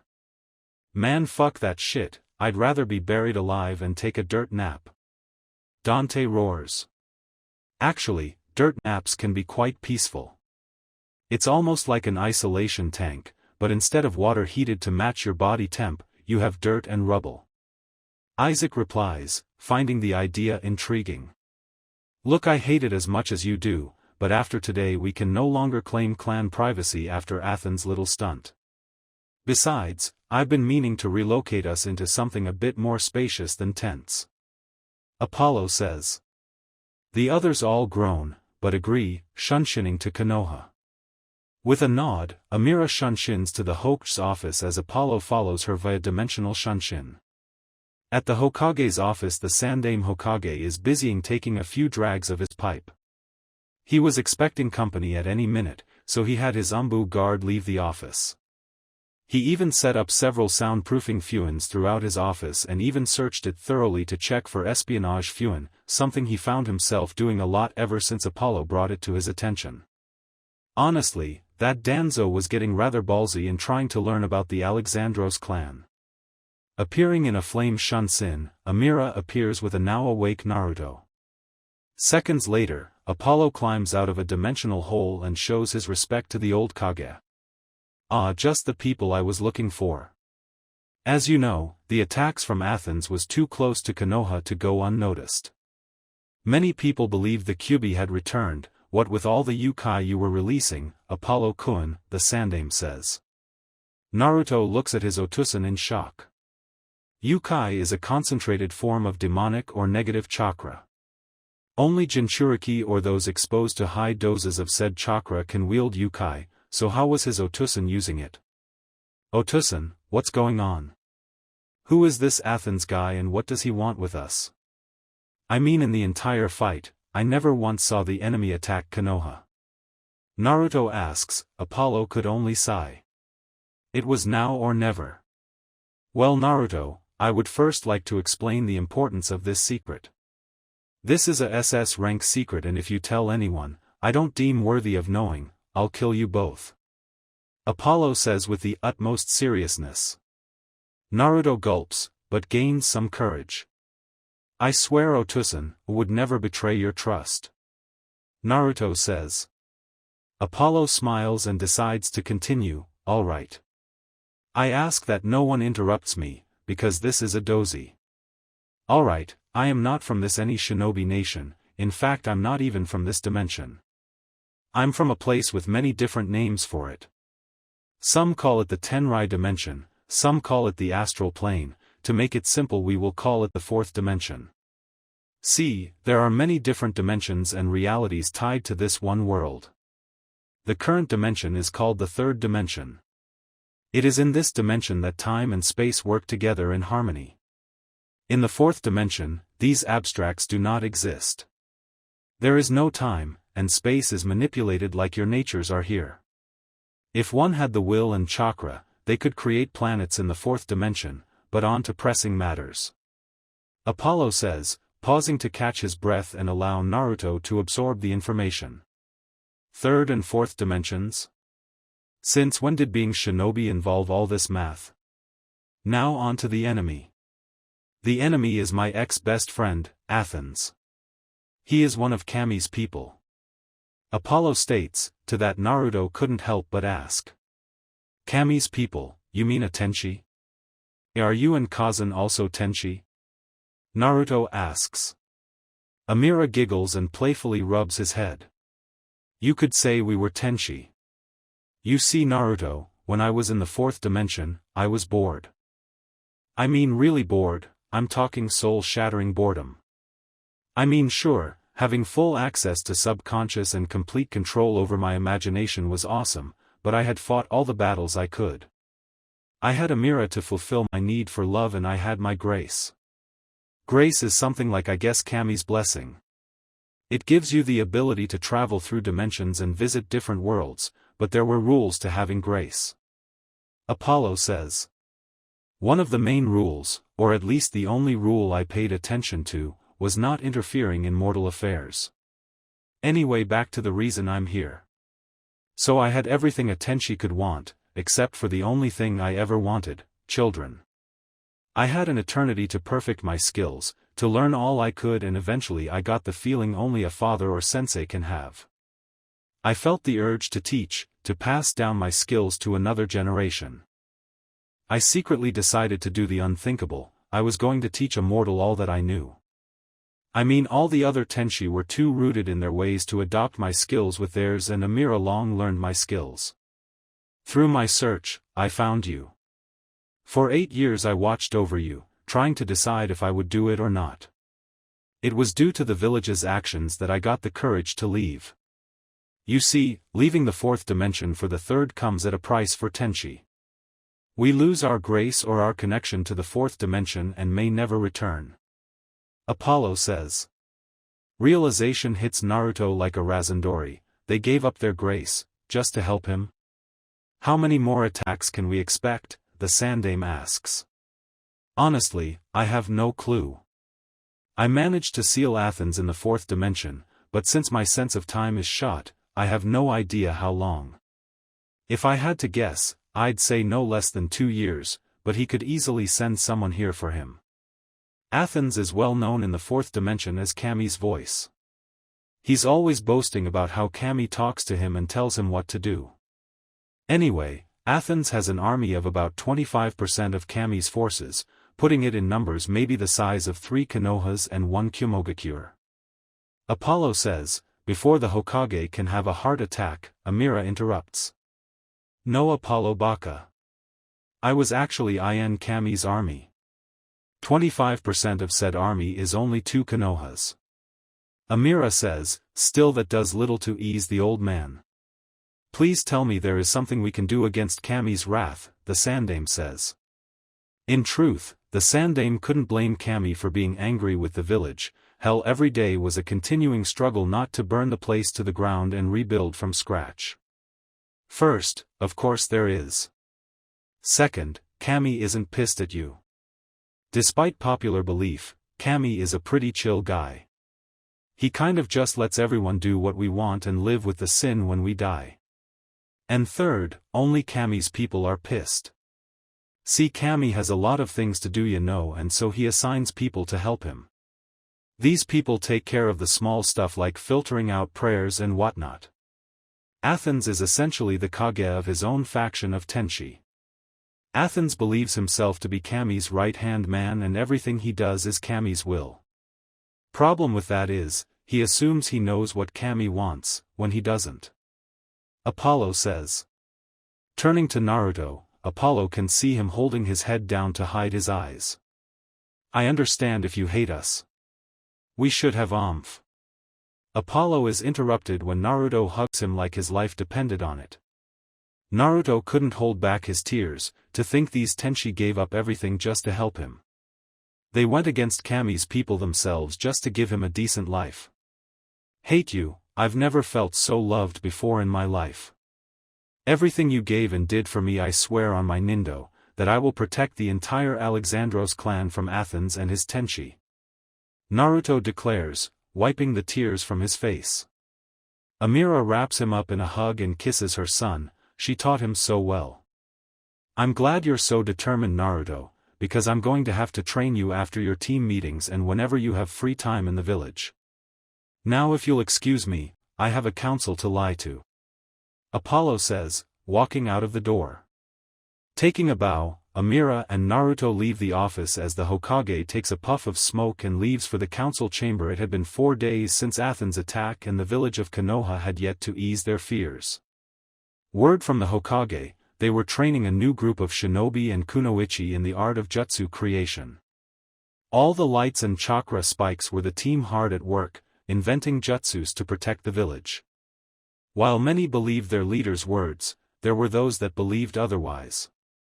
Word from the grapevine, the Alexandros clan had been training Naruto to unleash the Kyuubi from its fuin. Another rumor was there was an invasion from either Iwagakure or Kumogakure in order to either kidnap the last Uchiha or get revenge. Only the council knew the truth, or at least some of the truth. It was because of that meeting that we find Alexandros Uzumaki Naruto and Alexandros Amira sitting at Ichiraku ramen stand. Naruto is shoveling miso ramen down his glut, while Amira is deep in thought concerning the council meeting 4 days ago. Council chambers, every council member, from the civilians to the shinobi/kunoichi were in attendance. The invasion was still fresh and many of the civilians had their own theories as to what happened. Didn't you all feel it? The Kyuubi has returned, a civilian screamed, causing an uproar from the civilian side. We should have killed that child when we had the chance, a female civilian yelled. Apollo had enough of that shit, he unleashed one of his spawn, that roared the civilians silent. Now that I have your attention, I'd like to explain what happened tonight. I ask not to be interrupted until I am finished. My clan originates from a village known as Saikategakure, village hidden in the astral body, where our shinobi master using the lost art known as Saikatai Ryaku, astral body travel. Apollo explained. The civilian council interrupted him in an uproar. Do you shinobi think we're fools? Saikategakure? Saikatai Ryaku, none of these things are true. You're just trying to protect the one of the civilians says, before Apollo swiftly grapples said man in a full Nelson, ready to snap his neck. I asked not to be interrupted. Apollo said monotonously, applying pressure to the man. The foolish man begins to hyperventilate in panic, trying to free himself from Apollo's iron grip. Help, help, don't let him kill me, Hokage-sama, the foolish man begged. The shinobi tensed, ready to take him down if need be. Apollo looked around the room. On one side is the shinobi/kunoichi ready to pounce and on the other we have the civilians, who are practically shitted their pants at Apollo's crazed yet calm expression. You all heard me, I said not to interrupt, why would you interrupt me? That's rude, are you trying to clog my chakras with your negativity? Apollo asked, his expression grew more manic. Apollo, put him down. Amira says simply. Like turning off a light switch, Apollo lets go of him and walks over to his wife, right past the tensed shinobi/kunoichi. As I was saying, when our shinobi/kunoichi master Saikatai Ryaku, they can blend into any hidden village without being detected. Apollo explained. Would you care to elaborate on that, Apollo-san? Shibi asked. Certainly, Shibi-san. Our shinobi/kunoichi spend years mastering their spirits, then their minds and then their bodies. Once they have found harmony within themselves, they are able to separate their spirits from their bodies, not unlike the Yamanaka clan. Apollo explained. You stole our Haiden? Inoichi asked grimly, unleashing Ki at Apollo. Apollo scoffed at the pitiful display. Don't insult me, as if I need to steal your Haiden. I have my own and it's better. See, the flaw to your Haiden is it leaves you body open to attack. That's because you transfer too much of your soul with you when you use your Haiden. The Saikatai Ryaku only separates the Saikatai from the body, which is a spiritual copy of your soul. Your consciousness is inside the Saikatai, but your soul is still in your body, protecting itself. The Saikatai is like a phantom to those who are not trained to see it. Apollo explained. He soon realized no one had any idea what he was talking about. With a sigh, Apollo unleashed the powers of Level Up to Retsu, mastery of space and time. A kanji for Retsu was visible for all to see on Apollo's tongue. He extended his right index finger up and grasped it with his left hand, using his left thumb to press down on his index finger. Like pressing a button, everything slowed down around Apollo before it stopped completely. To Apollo's eyes, the council had frozen in time, but their chakras were clearly visible and constantly moving, trying to follow the flow of the planet. Apollo's chakra flared, before a Saikatai of Apollo flew out of his body from the crown of his head. The Saikatai looked exactly like Apollo, except it was more fit than he was physically, though the Saikatai was basically a chakra construct, a Mukiai Kage Bunshin, spiritual shadow clone. Apollo's body stayed in the same position as time slowly began to flow, before everything went back to normal. To the council, except the Hokage and Danzo, not a second had passed. The Sandaime saw the entire process, except it happened in the span of 2 seconds. Danzo saw similar sights, but couldn't track the Saikatai. Apollo's Saikatai glided across the room like a phantom, before it swooped down and crashed right into Naruto. The Saikatai phased right through Naruto, who shivered like a deep chill ran down his body. One of the civilians tried to touch Apollo to see if he was still alive, but got shocked by a streak of black chakra. Deciding to use the foolish civilian man as his test subject, the Saikatai glided into the foolish civilian from the crown of his head. The civilian began to twitch and spasm, before he grew calm and his eyes glowed golden. From this point, I could easily acquire his memories and even wipe his mind clean. I can also influence his chakra paths and even kill him with no side effect, since this Saikatai is one of many. Apollo said in the civilian's body and voice. With his point made, the Saikatai left his body and entered Apollo's body. Now then, no more interruptions. Once we've mastered this jutsu, we can enter a village and appear to be loyal, but then our Saikatai can communicate with other Saikatai. Our village is hidden inside of us, or our Saikatai. Obviously, no one a part of this village ever wants our Haiden to become common knowledge. I took a huge risk deciding to become a shinobi for Konoha. I gave you our most sacred Haiden, wouldn't you be pissed if the roles were reversed? Apollo asked. No one could really object to that. Apollo's shinobi record was short in terms of years, but he more than made up for it on the field. He was a B+ rank shinobi in the bingo book, having done 144D rank, 172C rank, 199B rank, 267A rank and 10S rank missions. He had a kill on sight order in Iwagakure, Keiji no Kuni, Key Country, Kawa no Kuni, River Country, and Tani no Kuni, Valley Country. He was an ally to Benisu Shima, Crimson State Island, Udon no Kuni, Noodle Country, Takumi no Sato, Craftsman Village, and Nadeshiko no Sato, Pink Flower Country. Last night, the Psychotakage, Astral Body Shadow, and 3 squads of A+ rank hunter shinobi launched an attack on my clan, intent to kill us to keep our hidden secret, but he wouldn't have stopped there. The Psychotechage is a paranoid man. He believes that if anyone so much as glaces at our hidden, they must die. If not for my clans intercepting his forces, we would be in war. Apollo explained, drawing gasps from everyone around them. I knew we couldn't trust them. Kakashi sneered, slamming his fists on the table, cracking the bark. They brought a Kage-level shinobi to our doorstep, along with 3 squads of A+ rank hunter nin. If they had gotten into the village some barked but got cut off by Amira, but they didn't, did they? Apollo-kun was the Shodai Psychotechage, first astral body shadow. The man who attacked us is the Nidame Psychotechage, second astral body shadow. Amira stated. There was a long, awkward silence that followed her statement. The Sandame kept a poker face on, but inside he was laughing his ass off. Such a brilliant lie, only the work of a true shinobi. To have the entire room following his every word, without pause or any show of deceit. Plus it's not that far from the truth. Bravo Shodai Psychotechage. The Sandame said mentally, making a note to add that to his private bingo book. Obviously we couldn't let anyone know that our village's Shodai Kage was living in the forests outside of Konohagakure. We didn't want people to kiss our ass and bow down to us, just because of our title or rank. We just wanted to start a family, get away from the corrupt village we helped build. We wanted to start over, you know? Amira cried. She left all, but those of no heart, and cough cough Danzo cough. The Hag Council cough cough. Do you honestly think we would believe such a far-fetched story?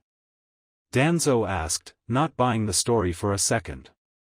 He wasn't a war veteran of Second and Third Shinobi World War without being able to see through deceit. How else do you explain the chakra spikes, the destructive jutsus, and how we're all still alive? I made sure to check the Konoha barrier team and have an official report. Amira said, unsealing a scroll and unraveled it. Deep in the forests outside of Konoha, a single Kage-level chakra signature appeared, along with several Jounin-level chakras, and was intercepted by Apollo Alexandros and the Alexandros clan. In the battle, several B to S rank jutsus were used with unknown nature manipulation. Amira read the report, before tossing it to Danzo, who snatched it out of the air. Danzo checked the scroll for forgery or any kind of fuin. Even though he lost some of his best root to that damn clan, he had learned some things about them. They were easily fuin masters, what with the complex fuin that protected their clan grounds. No matter what angle one went in, they'd always end up back at one of the Konoha gates. If one were to get past the fuin, they would have to traverse safely through the traps they set. Only one of his root ops managed to step on the clan grounds. He was left on Danzo's doorstep in a body bag with a note. Keep your weeds out of my garden. Finding no signs of trickery, Danzo rolled the scroll up and placed it in his robes before nodding in approval. Anyway, during our battle, I managed to use AS rank fuin to seal the Nidame in Psychotechagakure. It should buy us 7 years before the Nidame can return, but he will no doubly send someone to take care of us. The fuin I used makes it to where no one above a rank can enter Konoha. That is why my clan has decided to move into the abandoned city of Konoha and claim the CRA for Alexandros Uzumaki Naruto, to begin on his 13th birthday. Apollo stated. No one, not even Amira, saw that coming. Miles from the Hokage Tower, screams of WHAATTTTTTT echoed. Flashback ends. Kazan. Naruto calls out, trying to get his mother's attention. Amira had that dazed-off look in her eye, and that only meant one thing. Looks like she's flashing back again. Hopefully it's not about Otusan pissing her off. Naruto ponders, swallowing a mouthful of ramen. That perverted baka putting my baby in the CRA without even telling me first, just up and did it. The fuck man, I have half his fucking soul. The least the baka can do is talk to me when he does stupid shit like this. Amira roars mentally. Naruto can see it in her eyes. the flames of rage burning Apollo, Yeppo-Tussen's in trouble. Oh. Naruto snickers mentally. Naru-chan, you better go meet your team. Anko-chan is not one to be kept waiting. Amira says, slurping her noodles. With a second wind, Naruto devours his ramen and shunshuns to Training Ground 3. Ayam stares in awe at the boy's feet. Shinobi are so cool, Ayam says through her eyes for Amira to see. Are you gawking at my Naru-chan? Amira asks. The blush that graces Ayam's face is all the answer she needs. Oh my Kami, she knows. Ayam panics. I think I hear a customer calling, excuse me Amira-san. Ayam says with a quick bow, ready to bolt to the other side of the restaurant. Before you go, would you be a dear and get me some aksaka, vodka, shikora, chocolate, and a cup of peaches? On the house of course. Amira says with an overly sweet smile. Ayam laughs nervously, it isn't wise to upset a shinobi/kunoichi. Oh of course Amira-san. Ayam says, rushing to the kitchen to get the order made. At the third training ground, Naruto arrives at the training ground in a puff of smoke. Checking his surroundings, Naruto is impressed with what he sees.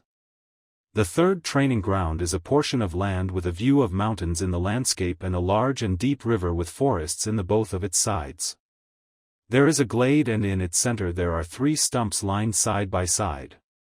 Alright, I'm liking this for real. We have mountains for physical training, a river to practice the Sweimen Hoko no Gyo, water surface walking practice, and a forest for kawarimi. And what's this I'm seeing?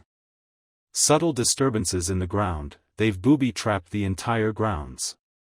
Naruto cheers sooner than he arrived. Dantes arrives, crashing into the ground. The shock waves from landing triggers some of the explosives that denote Bakutun Chakra, best way to travel. Dantes says, dusting debris off of him. Applause can be heard inside the smoke. When it clears, Kakashi walks out with an eye smile. Wow, I have to admit, you two are good. Then again, one of you is the adopted child of a Hokage and the other has an advanced Hiden. I shouldn't have expected anything less. I guess that means I'll have to take you two seriously. Kakashi says darkly, releasing traces of Ki at the two. Naruto prepares for a fight, creating a Fuinmari. Dantes forms his Shirwan Kugake. Kakashi digs into his pouch and pulls out an orange Ika novel. I thought you said you were taking this seriously. Naruto asks, slightly ticked off to see his sensei reading such smut. Oh, this is me being serious. You're a bunch of genin, why should I take you seriously? Kakashi says, turning a page in his book and giggling perversely at a certain part. Dantes growls at him, the never of this prick. You'll take me seriously after I blow your fucking head off. Dantes roars, adding Bakutun Chakra to his legs and rushes Kakashi in a Bakutun Shunshin. Though slightly surprised, Kakashi remembers the visuals of their G-rank mission. There were flashes of light inside the barrier. When Dantes appeared to his left with his fist inches from his face, Kakashi sidesteps at the last second and redirects his blow into the ground.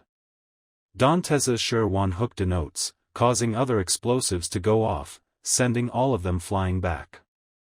Naruto uses Kawarimi to escape into the trees, many of his bunshin caught in the crossfire, but Kakashi seemingly disappears. That son of a bitch. That's our clan's Wing Chun. Dantes roars. Naruto narrows his eyes, recognizing the kata used on Dantes. That's my cousin's taijutsu, Naruto announces. Sending a shot of Yukai into his eyes, Naruto's vision is enhanced. He can see the entire training ground all at once and still see every single detail, down to the smallest ant. Naruto uses his heightened sight to scan the grounds for Kakashi. Even at this level he eludes me, Naruto panics. By the time he gets a signal on Kakashi, it's too late. A hand pops out of the ground and grabs a hold of Dantes' leg. Suddenly lightning begins to build underneath him, before it explodes in flash of lightning. Dantes screams in agony, lightning coursing through his veins and destroying the Shirwan and Shirtsu he had been building up, before he passes out unconscious. Doton, Shinju Zanshu no Jutsu, Earth Release, Double Suicide Decapitation Technique, and Denpo Sekka, Flash Telegram. Kakashi says in a matter-of-fact tone. Lowering his book, Naruto can see from his vintage Kakashi's blood-red eye, glaring at him with Sasuke and Sakura. Greetings, you damned fools. I am your handler and you are my soldiers. Enko says, digging into her trench coat, pulling out a scroll and tosses it into the air. The scroll opens as a mist of purple showers down on him. Sasuke and Sakura try to use their clothes as shields, but the mist penetrates the thin material and enter their lungs, causing them to swell. You have just inhaled a poisonous mist that is slowly taking the air from your lungs. You have 2 hours to get the antidote off of me or you die. Any questions? Enko asks, getting into her Hebe stance. Sasuke couldn't believe this bitch. She poisoned him, an Uchiha. Are you insane, woman? This is not a game, give me the antidote. Sasuke demands, feeling his throat begin to swell. Sakura did what any Kuniochi genin fresh out of the academy would do, she runs around the grounds like a chicken with its head cut off. Not aware of her surroundings, Sakura steps into a pit with snakes and kunais waiting at the bottom. Thinking quickly, she pulls a kunai from her pouch and digs it into the wall, anchoring herself up. The snakes below hiss and snap at her hungrily. I'd be careful if I were you, Bubble Gum, the green one are venomous. Enko shouts down the pit. Sakura looks at the snakes and is horrified. They're all green. Sakura screams, only hastening the poison in her system. I know. Enko says with a sinister grin. This girl was one of the top 5 kunoichi in her class. This should be a cakewalk. I mean, if I were serious, I could have just caved in the pit once she fell in. Enko analyzes. This girl was now her student, she'd be damned if she let her embarrass her at the Chunin exams. You have to be kidding me. Is this what Konoha calls kunoichi material? A bookworm civilian? Look at you, if I were the enemy you'd be dead. Enko spits down the pit, heading Sakura dead in the forehead. I'm only 12 years old. Please help me, Sasuke-kun. Sakura begs, feeling the kunai begin to slip. TSK, I was a Chunin at your age. Enko yells, walking away from the pit. Sensing the Uchiha snap kick, Enko uses Nan no Kaizo, soft physique modification, to bend in an impossible way, completely evading the kick. Using the momentum of the kick, Sasuke throws a left hook at Enko's stomach. Enko just smirks and coils her body around Sasuke's left arm and begins to apply an iron constriction. Hearing the sounds of battle, hearts bugle from Sakura's eyes. CJ Sasuke-kun is here to rescue me. True love will conquer all. Inner Sakura roars, causing outer Sakura to giggle, before screaming when the kunai gets looser. You're crushing me. Sasuke cries, causing Enko to smirk. Extending her head, Enko leans towards Sasuke's ear. That's what she said. Enko whispers before her head retracts and she bites him in the arm. Sasuke cries in pain as Enko injects Doku into his body. Bleck, you taste awful. Like burnt chicken or something. Enko says, jumping off of Sasuke and spitting to rid herself of his scent. Sasuke could feel the effects of the Doku instantly. His body became sluggish and he kept seeing things in double vision, added with a spinning sensation. Why, you coward, what kind of ninja poisons their foes? Sasuke asks, barely able to stay on his feet, stumbling around the grounds. Do you hear yourself, Gaki? This isn't the academy where everyone kisses your ass because you know a few jutsu. In the real world, those who bark loudest are normally the first to die. After all, if you're truly the best, then you'll have a lot of people after you to make a name for themselves. Enko explains, throwing a kunai skillfully at Sasuke's feet. Kunai Kage Bunshin. Anko proclaims, the once one kunai becomes a line of 10 that dig into the ground in front of Sasuke, whose eyes widen in horror at the tags on the kunai. An orange mist explodes from the kunai and engulfs Sasuke. The orange mist paralyzes Sasuke's body, causing him to fall to his knees. Anko walks over to the fallen Uchiha and bends down to eye level with him. Calling on a real Uchiha, come in real Uchiha.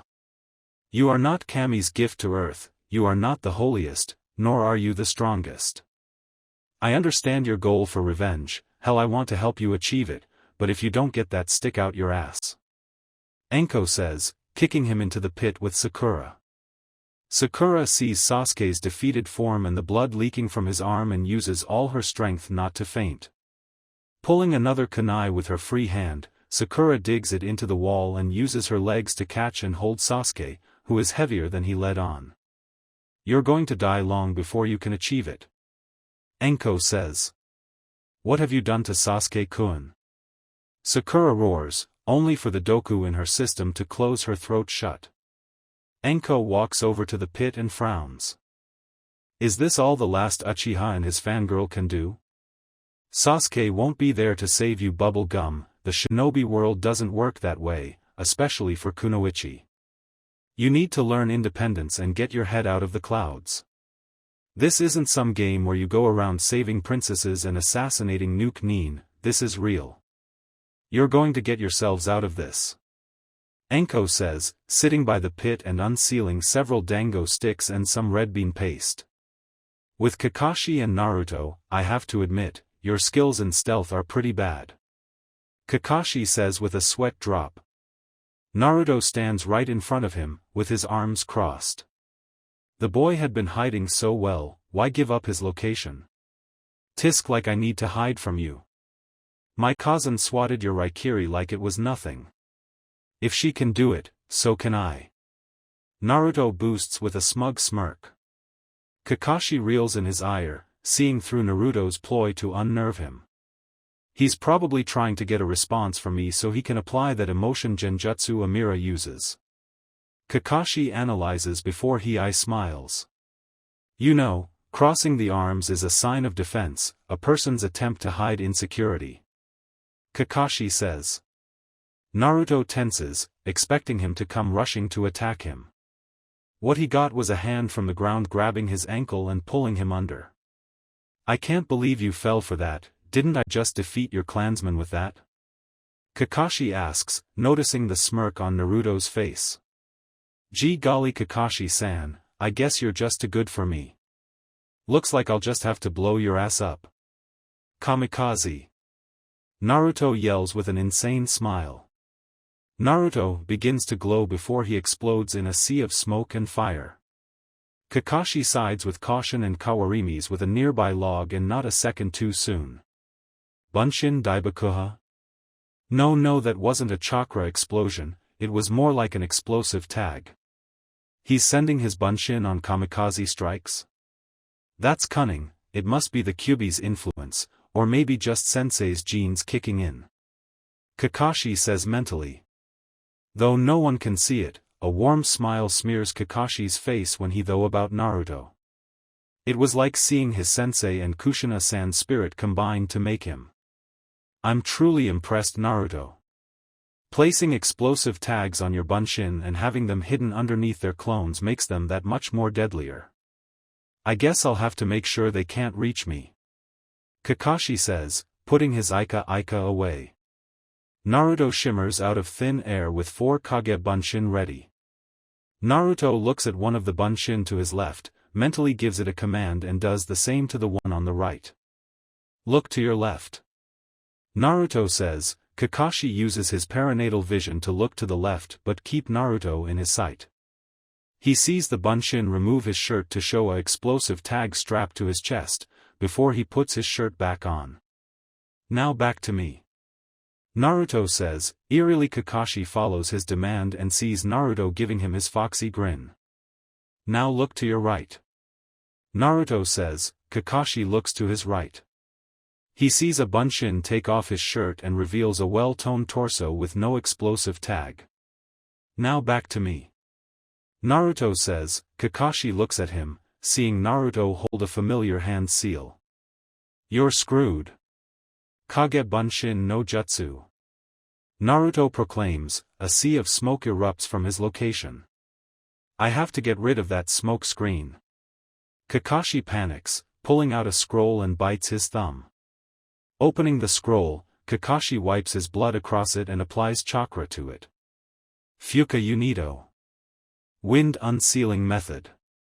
I think could be wrong, Kakashi roars. A gust of wind blows from the scroll and removes the smoke screen from Naruto. Naruto and 4 of his Bunshin are placing explosive tags and strange talisman on the remaining 20 clones. Damn it, I need more time. Naruto panics, trying to add his chakra to the talisman as swiftly as possible. Not liking the looks of things, Kakashi blurs through hand seals. Raitun, Shinkureku. Lightning release, rising lightning, Kakashi proclaims, unleashing a streak of red lightning at the Naruto army.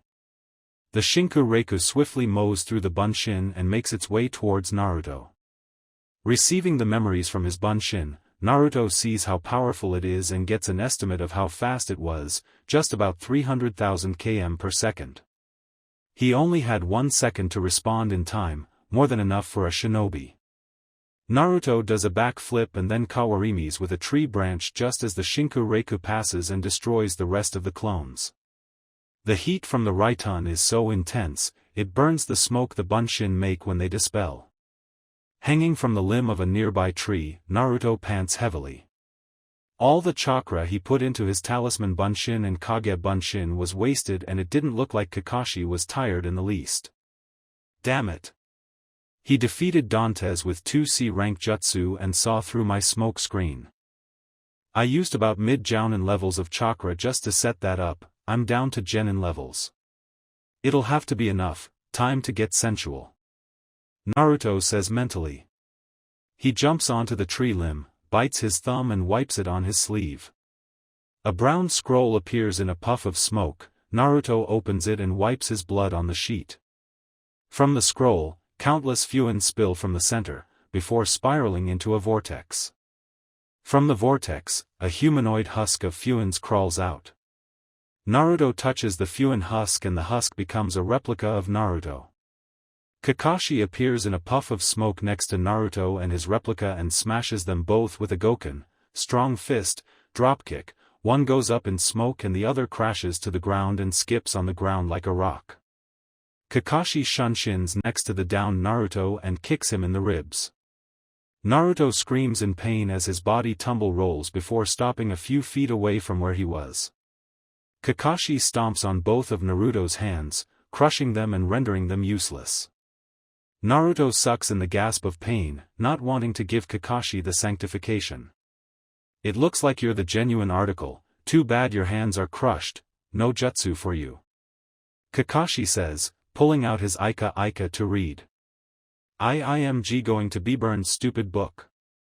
Naruto gasps, throwing his hand out, revealing a fuin. Kakashi's eyes widen when he sees the fuin, attempting to protect his precious. From Naruto's fuin, a wet and soggy diaper flies out and hits the Ika before it explodes in a burst of baby poo and pee-pee. No. What have you done? Kakashi roars. His precious Ika was soaked in piss and smelled like shit. He couldn't even look at it without wanting to cry. Throwing the destroyed book on the ground, Kakashi's Sharingan whirls madly at Naruto, before realization hits Kakashi. You're not Naruto. Your entire body is made of fuinjutsu? Kakashi asks, puzzled. He didn't even know that was possible. Ah shit, man. I didn't have enough time to check the fuins. Boss Baka must have pulled out the dirty diaper storage scroll in his panic. The fuin Bunshin screams mentally. With a sigh, the Bunshin decides to end his torment. Damn you, Naruto. Kai, the fuin Bunshin screams, before he exploding. The shadow covers over Kakashi as he stares up at what will be his downfall. Oh my Kami and oh. Kakashi screams, a tidal wave of diapers crashes down on him, covering the entire training ground in dirty diapers with Enko, Sakura and Sasuke. Anko was bored, will shattering bored. Come on guys. You only have 1 minute left before you die. I'm surprised you managed to not fall for this long. Anko drolls, hand on her cheek with an aloof expression. Hearing something stampeding their way, Anko sends chakra to her eyes and is shocked at what she sees. Are those diapers? Anko says, hissing the air to taste the air. Ah, they are diapers and dirty at that. What the hell is going on here? Anko asks. When the tidal wave of diapers rushes her way, Anko leaps on top of the diapers and dashes to where Kakashi said he'd be evaluating the Alexandros Gakis. Diapers fill up the pit, both saving and crushing both Sakura and Sasuke. Naruto drops his Kakuremino no Jutsu and appears on top of the mountain of dirty diapers with a twitching Dantes, lightning still dancing off of his body. Ha ha ha ha ha ha ha ha ha ha ha ha. Ah shit man, ha ha ha, I'm a fucking genius without even meaning to. Naruto laughs hysterically. Making a dirty diaper Fuin Bunshin?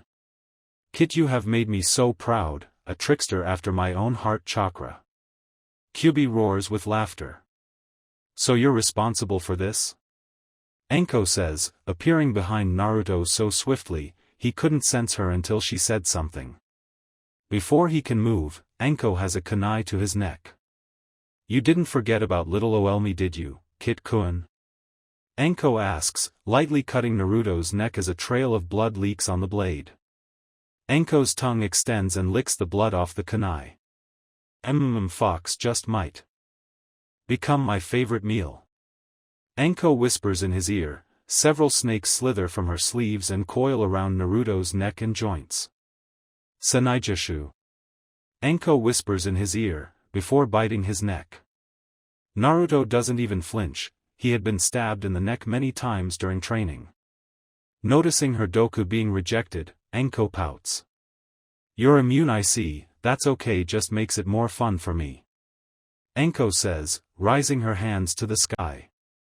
The snakes around Naruto pick him, and when Anko lowers her hands to the ground, the snakes slam Naruto deep inside the dirty diapers. Aw, what were those kids eating? Naruto screams from within the mountain. Kakashi appears via Shunshin next to Anko. Kakashi, you smell like shit. Anko says, putting on her gas mask. I know I smell like shit. My first evaluation of this team. I hate Naruto, Kakashi growls, the nerve of that genin. Burying him in diapers for Kami's sake. What kind of sick bastard does that? Out of everyone on this team, I like the Kit the most. The Uchiha has a superiority complex, Bubble Gum is a disgrace, the Bomber Gaki has potential, but Kit-kun, the Gaki buried you and almost me in dirty diapers. How many people can say that? Anko says, smiling down at the gagging Naruto. It was midday in Konoha and the heat of the day is finally starting to cool for the night. Located on the outskirts of Konoha, stands the Konoha Orphanage, a 2-story jailhouse turned orphanage that was run by Warden. Was being the key word. Once the Hokage caught wind of them kicking Naruto out of the orphanage, the Sandaime fired all the staff, sued them for all they were worth and blacklisted them. Who knows where they ended up. The once dreary and dead orphanage was soon bought by the Alexandros clan, who gave the place some life. Rose Alexandros ran the orphanage when she wasn't being a kunoichi and was more a cousin to the children than anything. The children affectionately call her Ibra cousin. The Alexandros children took shifts watching the children in the afternoons. Today was Naruto's shift, not that he minded. After today's evaluation, Naruto was ready to just goof off with the orphans. A group of 4 to 8-year-olds crowd around Naruto like a gang of fangirls/boys, all excited to see their Naruto Nizen. Easy my little kits, there's plenty to go around. Naruto says with his trademark, foxy grin and infamous Kage Bunshin hand seal. Puffs of smoke erupt in the room. When it dies down, 7 Narutos appear. Each Naruto rushes to the children, who try to flee, all the while giggling. The Narutos scoop up the children and race towards the wall. Pay attention kids, this is called Ki no Bori no Shugyo, tree climbing practice, the Narutos say together, before they leap on the wall and begin running on the walls. The children laugh and applaud the Naruto merry-go-round, while his bunshin keep the children busy. Naruto unseals a fuin on his back and a long and slender orange scroll appears in a puff of smoke. Opening the scroll, Naruto grimaces at what he sees. All I have left is a kunai. Used all my talismans, my fuin nature manipulators, everything. Now I have to endure Otosan's fuinjutsu training. Naruto grimaces. Just thinking about that soul-grinding torture is enough to make even Naruto cower. No, please have mercy. Ah! Naruto screams, knowing full well what was about to happen. Flashback 2 years, 6 months ago. Deep in the forests outside of Konoha, in a man-made clearing, stood a 10-and-a-half-year-old Naruto and his Otosan, Apollo. Naruto stood in a relaxed stance, trying to gauge his opponent. Apollo stood with a calm demeanor, ready to act if need be. Alright Naruto-kun, now that you've learned the Fuka, sealing method, I think could be wrong. Not Japanese or speak it, too bad too. Sounds awesome, we can begin the next level of your fuinjutsu training. Apollo said, entering the third level of power, To. Naruto gulped, instinctively unsealing 2 scrolls for each hand. Apollo extended both his arms, as if slamming them on invisible walls. Tamago Kushi Kaji. Spawn spit fire, Apollo chanted mentally. 2 spawn heads roared from Apollo's hands and unleashed a stream of yellow fire. Naruto sent a shot of Yukai to his eyes and gauged the jutsu's chakra consumption. High Chunin level chakra, all I have to do is match that. Naruto analyzed, opening one of the scrolls and holding it in front of the upcoming jutsu. Fuka! Naruto exclaimed. Adding high Chunin levels of chakra into his scroll. A small vortex opens in the center of the scroll and began to suck in the weird Katan jutsu. Once the jutsu was completely sealed, Naruto closes the scroll and seals it in his sleeve fuin. Before he could celebrate, Apollo sent 4 balls of Tamago Kushi Kaji hurling toward Naruto. Naruto swiftly pulls 6 more scrolls, holding them between his fingers. What have I told you about saying jutsu out loud? Each time you do that, I'll add 2 more jutsu to the list. Apollo explained. Damn it, each Kushi Kaji has different levels of chakra. One has Genin levels, one has Chunin levels, one has Tokubesta levels and the last one has Jounin levels. Naruto panicked, deciding to add high Chunin levels of chakra to each scroll. Naruto opened and hurled them at the upcoming jutsu. 3 of the 4 Kushi Kaji were sucked inside the scrolls and sealed shut, the last one only lost half of its power. Naruto backflipped out of the way, the Kushi Kaji crashed against the ground. You weren't allowed to dodge the jutsu, you have to fuin all of them. Now get up, we're switching to Shuriken Jutsu. Apollo demanded. Entering the Kyo level of power, fuins began to float off of Apollo and form 2 dice, one white chakra with red chakra sparks, dots, and the other black with red chakra sparks. Recognizing the jutsu, Naruto unsealed the slender orange scroll, several basic scrolls and a large scroll, big enough for him to seat on. Kanpaku Zaru. Soul to gamble, Apollo chanted, tossing the dice up in the air. The dice stopped in mid-air and began to roll around before stopping on Snake Eyes. From the single dots of red chakra, several bow shuriken, straight, iron and steel spike, some 4-sided, some round and some octagonal in shape, shot out in rapid fire. Naruto sent chakra from his tailbone inside the scroll and spun both himself and his chakra. The scroll began to open and spiral along the ground. Taju Fuka.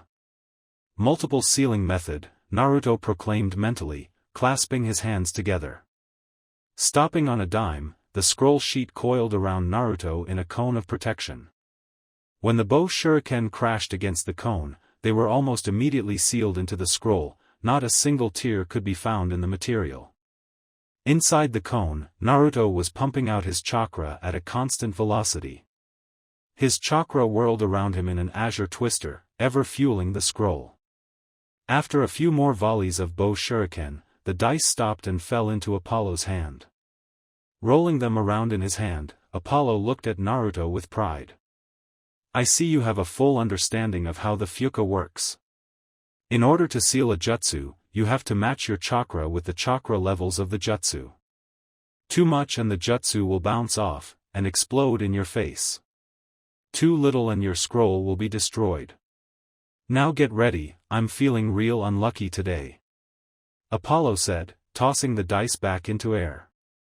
The dice rolled around in the air, before they stopped and added up to 3 flashback ends. Naruto Nizan, a little red-haired orphan girl calls, shaking him to get him to snap out of it. The Bunshin Long got dizzy from running around too much and decided to give them to the original before dispelling. What concerned the children was that was an hour ago. Naruto's face was cross with fear and he wouldn't stop saying 3, I know what will get him up, a little orphan boy, with huge glasses, says. The boy digs into his pocket, searching for something, and smiles brightly when he finds it. Out of his pocket is an orange and purple polka-dotted party popper. All the kids gasp and run away from the kid into the corners of the room. Are you insane, Hari-kun? Naruto Nizan told us to only use that in case of emergency, the red-haired girl screams. Their Nizan had showed them what the party popper was capable of. This is an emergency, Iji-chan. I mean, water didn't snap him out of it. Hari says before he walks over to Naruto and points the popper at Naruto and pulls the spring. A loud clap sounds throughout the orphanage, confetti rockets from the popper and sends Naruto flying into the wall. Falling to the ground, Naruto finally snapped out of his flashback and glares at Hari. Hari, what did I tell you about that party popper? You dang near broke my neck. Naruto roars, leering down at the cowering Hari.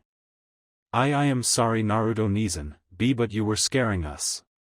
You wouldn't answer us and your Bunshin dispelled a while ago. We thought you were dead. Hari says nervously.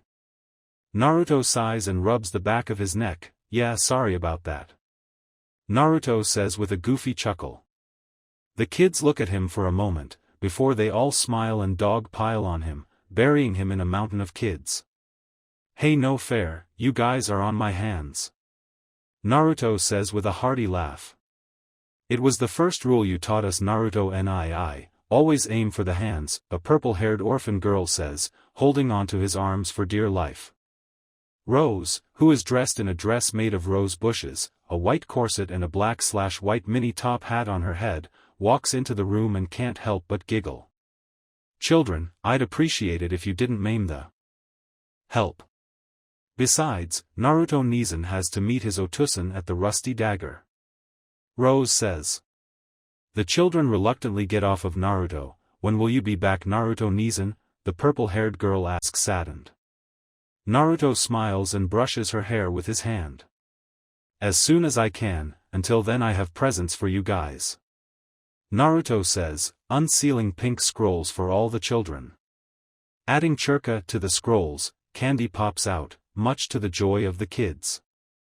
They children gather around the pile of candy and begin devouring their favorite pieces.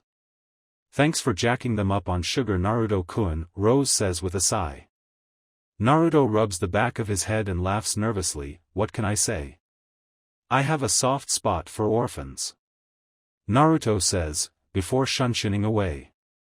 The Rusty Dagger is owned by Tenten's father, one Bookie Jean, one of the only shops to sell him weapons at a responsible price. It was the one-stop spot for shinobi/kunoichi alike.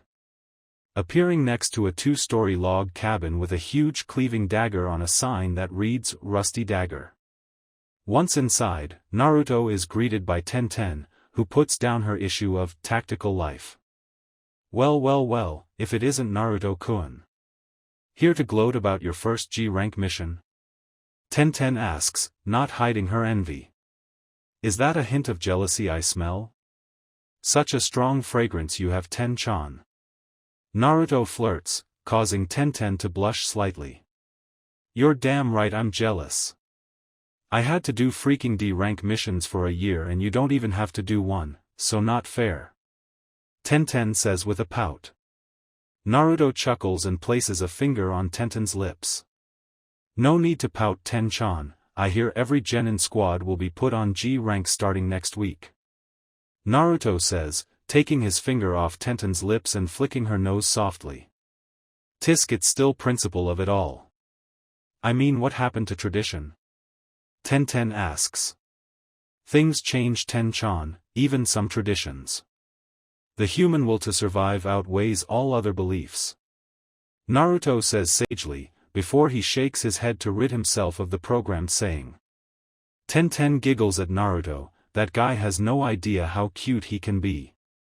Tenten sighs mentally, catching herself staring at Naruto too long for comfort.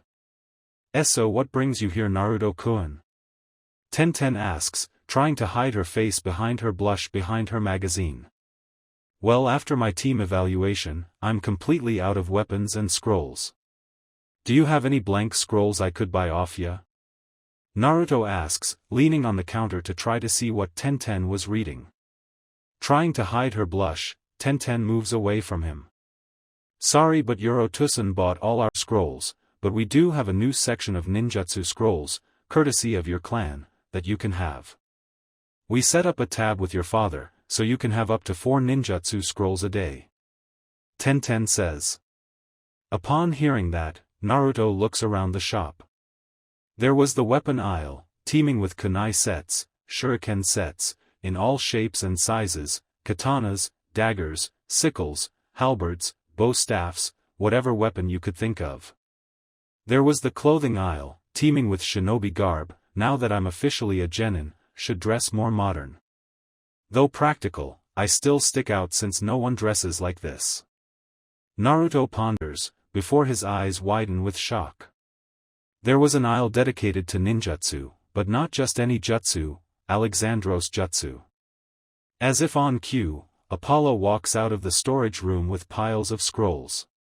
Ah, Naruto-kun, right on time. Why don't you help me with these? Apollo says. Otusan, why are there scrolls, containing our clan jutsu on sale at the Rusty Dagger? Naruto asks in outrage, looking over the prices. And with a buy one get one free sale tag? I think our hard work is worth more than a cheap Rio. Naruto roars, subconsciously unleashing shots of yokai. All the hard work him and the gang endured, just to see it on sale in a marketplace? Apollo sighs deeply, having seen this kind of reaction coming.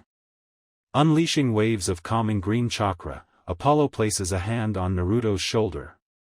Next thing Tenten knows, the two vanish in a shroud of darkness. Kami, how the hell am I going to unload all those scrolls? Tenten roars mentally, those damn scroll are heavy. On top of the Yondaime Hokage's head on the Hokage monument, easy Naruto, every scroll here has a C rank jutsu, here take a look. Apollo says, grabbing one of the scrolls and hands it to Naruto. Naruto yanks the scroll and scans through it intensely. Futon, Funji Nakuma, Wind Release, Dust Devil, AC rank Futon Jutsu.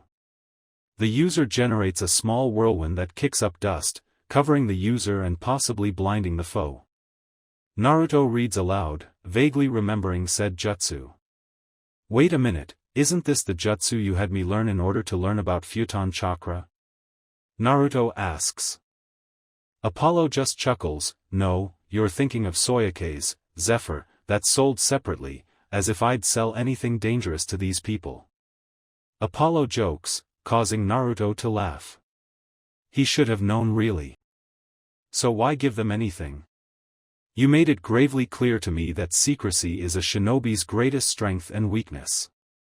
Naruto asks, more puzzled than angry now. Apollo shrugs his shoulder lazily. Well, after the laser light show, the council put the screws to me and demanded I contribute to Konoha after I told them I'm an ex-kage of another village.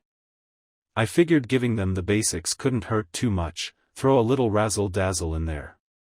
Apollo explains, Naruto laughs at his father's antics, his lie was genius. Genius. That ANNND. Apollo rushes too fast for Naruto to comprehend.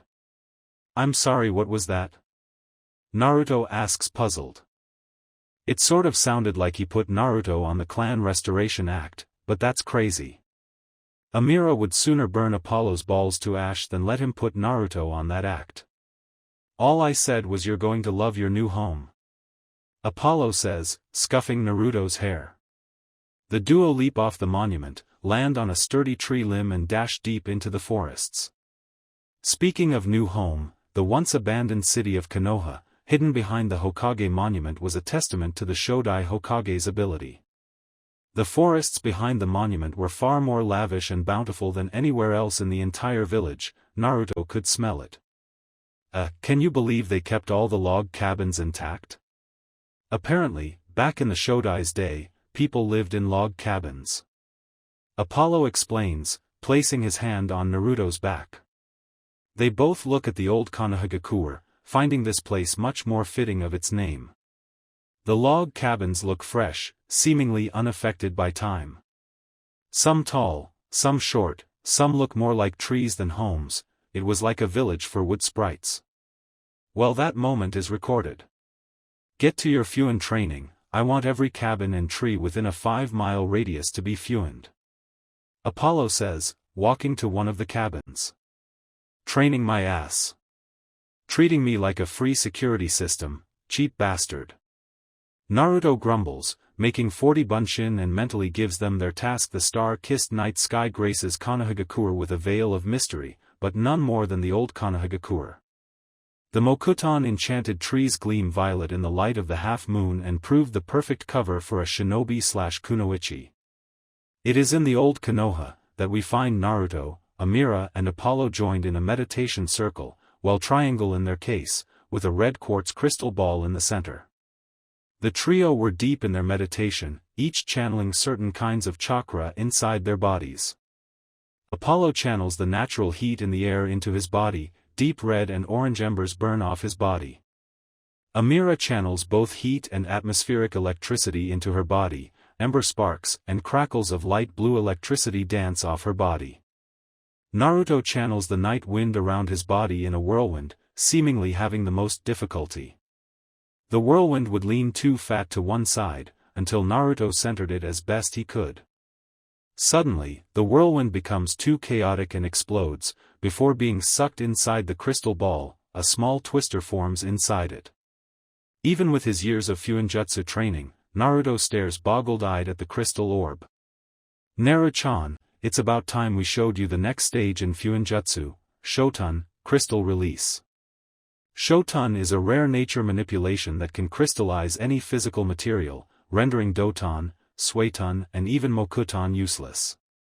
However, there are a few flaws to Shoton, one flaw being it cannot crystallize raw energy or chakra, the other being it's weak against Raiton and Ototon, sound release. Now the reason why combining Shoton with Fuinjutsu is genius, is because while Shoton is limited to physical materials, Fuinjutsu can seal just about anything. Amira says, her hands twisted with her fingers crossed on the inside with her thumbs touching. A sky-blue chakra leaks from Amira's throat and forms a sky-blue halo. Shoton, Fuka Kaze. Crystal release, wind sealing method? Amira proclaims, sky-blue kanji for her words literally fly from her mouth and into the crystal ball. The kanji wraps around the twister inside the crystal before turning it into white crystal stones. Apollo walks up, picks up one of the stones and tosses it at one of the trees. Upon impact, the crystal shatters, unleashing a gust of wind that blows all the leaves off the tree. Amira walks over to the crystal ball, all the while going through hand seals. Shosen no Jutsu. Amira chants mentally, healing green chakra pours from her hands. She touches the crystal ball, infusing her healing chakra with the crystal ball. From the crystal ball, green crystal stones pour from the crystal ball. Picking up one of the green stones, Amira tosses it to Naruto, who catches it effortlessly. It's a crystallized shosen, just channel some chakra to your teeth and take a bite out of it. It has the same effect as the shosen. I'd say that stone can heal incisions. Amira says. Naruto seals the green stone away and walks over to the crystal ball, gazing into it the Fuin arrays inside the crystal. Dang Kazan, sealing arrays, that leads to converting seals, that leads to Tsuchi manipulation seal that leads to Kaji manipulation seals. The work of a true master at work, and you're saying I'll be able to do this? Naruto asks with a mischievous grin plastered on his face, just thinking of all the chaos he could cause with crystallized nature chakra. This is far too advanced for a Fuin user of your level. The reason we started passing out our scrolls, is because we've discovered a better way to store our jutsu and chakra. Crystals are a girl's best friend. Amira says, crystals appear from her eyes via henge. Apollo and Naruto just sweat drop at Amira's greed, only thing she loves more is candy. Apollo unseals a box of yokan and tosses it to Amira, who eagerly catches, opens and devours the sweet treat. I tell ya, you Eastern folk sure do know how to make some candy. Amira says, cheeks flush and hearts in her eyes via henge. Apollo can't help the chuckle that escapes him. Amira could be so damn cute sometimes. Why show me this if I'm not ready? I'm more than ready, I'm awesome. Naruto yells with determination. He had come a long way in the 4 years he spent with the Alexandros clan. He was easily a prodigy at Fuinjutsu. Apollo shakes his head in disapproval. He focuses chakra into his index finger and draws a kanji for katan, hibashiri, fire release, running fire, in the air. The kanji begins to spiral in on itself, before a ring of fire burns in air above Apollo's finger. Naruto stares in wonder at the sight. To perform a ninjutsu without hand seals was unheard of. Apollo directs the katan, hibashiri at the crystal ball, which seals the flames inside the Fuin arrays. The crystal ball converts the hibashiri into red crystal stones. What? But how that's brilliant. Naruto huffs, folding his arms. As you know, the ranks of Fuinjutsu users goes, noob, rookie, average, prodigy, legend, master, sage, and shaman. You are currently a prodigy, something to be commended for one your age, but Shoten Fuin is a sage-level kata. Sketching Fuin with chakra alone is a master-level kata. Apollo explains. Alright, I get it. Just means I have something to aim for, I guess. Still, can I have some crystallized jutsu please, Kazan? Naruto begs, using the patented foxy eye with pout. The crystal ball has many Fuin arrays inside of it designed to not only keep it safe, but keep our jutsu safe. The crystal ball can detect what level a Fuinjutsu user is, and if you're below master, it will be nearly impossible to Fuin even one jutsu. So good luck, Yorotusan and I are calling it a night, right Apollo-kun? Amira says, adding a hint of seduction to Apollo's name. Naruto shivers, knowing full well what that meant. Apollo rises to his feet, grabs Amira by the hand and the two walk to their cabin, flirting and giggling perversely the entire way. Even with his 4 years of training to control his mind and emotions, Naruto couldn't resist the urge to jump with excitement. Databeo. I cannot believe this. Naruto yells, examining the crystallized wind chakra, seeing the small twister inside the crystal give off a white gust of wind. Walking over to the crystal ball, Naruto picks up one of the katan stones, only to flinch from the intense heat and drops it. I see what Kazan meant when she said it protects our jutsus. It must reject any foreign chakra signature besides the one who made it. Naruto analyzes, watching the Kyuubi's yokai heal the burns slower than usual. Naruto sighs deeply, man, I can't understand any of the Fuin arrays inside that damn crystal ball. If the damn stones cause damage with a mere touch, I don't want to know what would happen if I tried to force my chakra into it. Naruto groans. Fuinjutsu was the one thing Naruto had that made him feel like he mattered. Fuinjutsu are one of the more complex and difficult form of ninjutsu to learn. It is known, by the oldest of Fuinjutsu sages, as the keychain of the universe. Inside Konohagakure, no one of his age group knew anything about Fuinjutsu, aside from the basic storage Fuin. Fuinjutsu was his thing, it felt so right and it came almost naturally to him. With a sigh, Naruto makes 200 Kage Bunshin, alright troops, I want 25 of you to practice Konoha Senshin no Jutsu, Leaf Concentration. You will be Team Konoha. Team Konoha Kata, Leaf Cutter, will consist of 50 and will practice cutting a leaf in half with Futon Chakra. Team Shippu, Gale, will consist of 100 and will practice the Futon, Rapushu, Wind Release, Gale Palm, and Team Soyakase, you will practice the Soyakase. I want a mid to high level twister made by the time I awaken. Get to it. Naruto demands.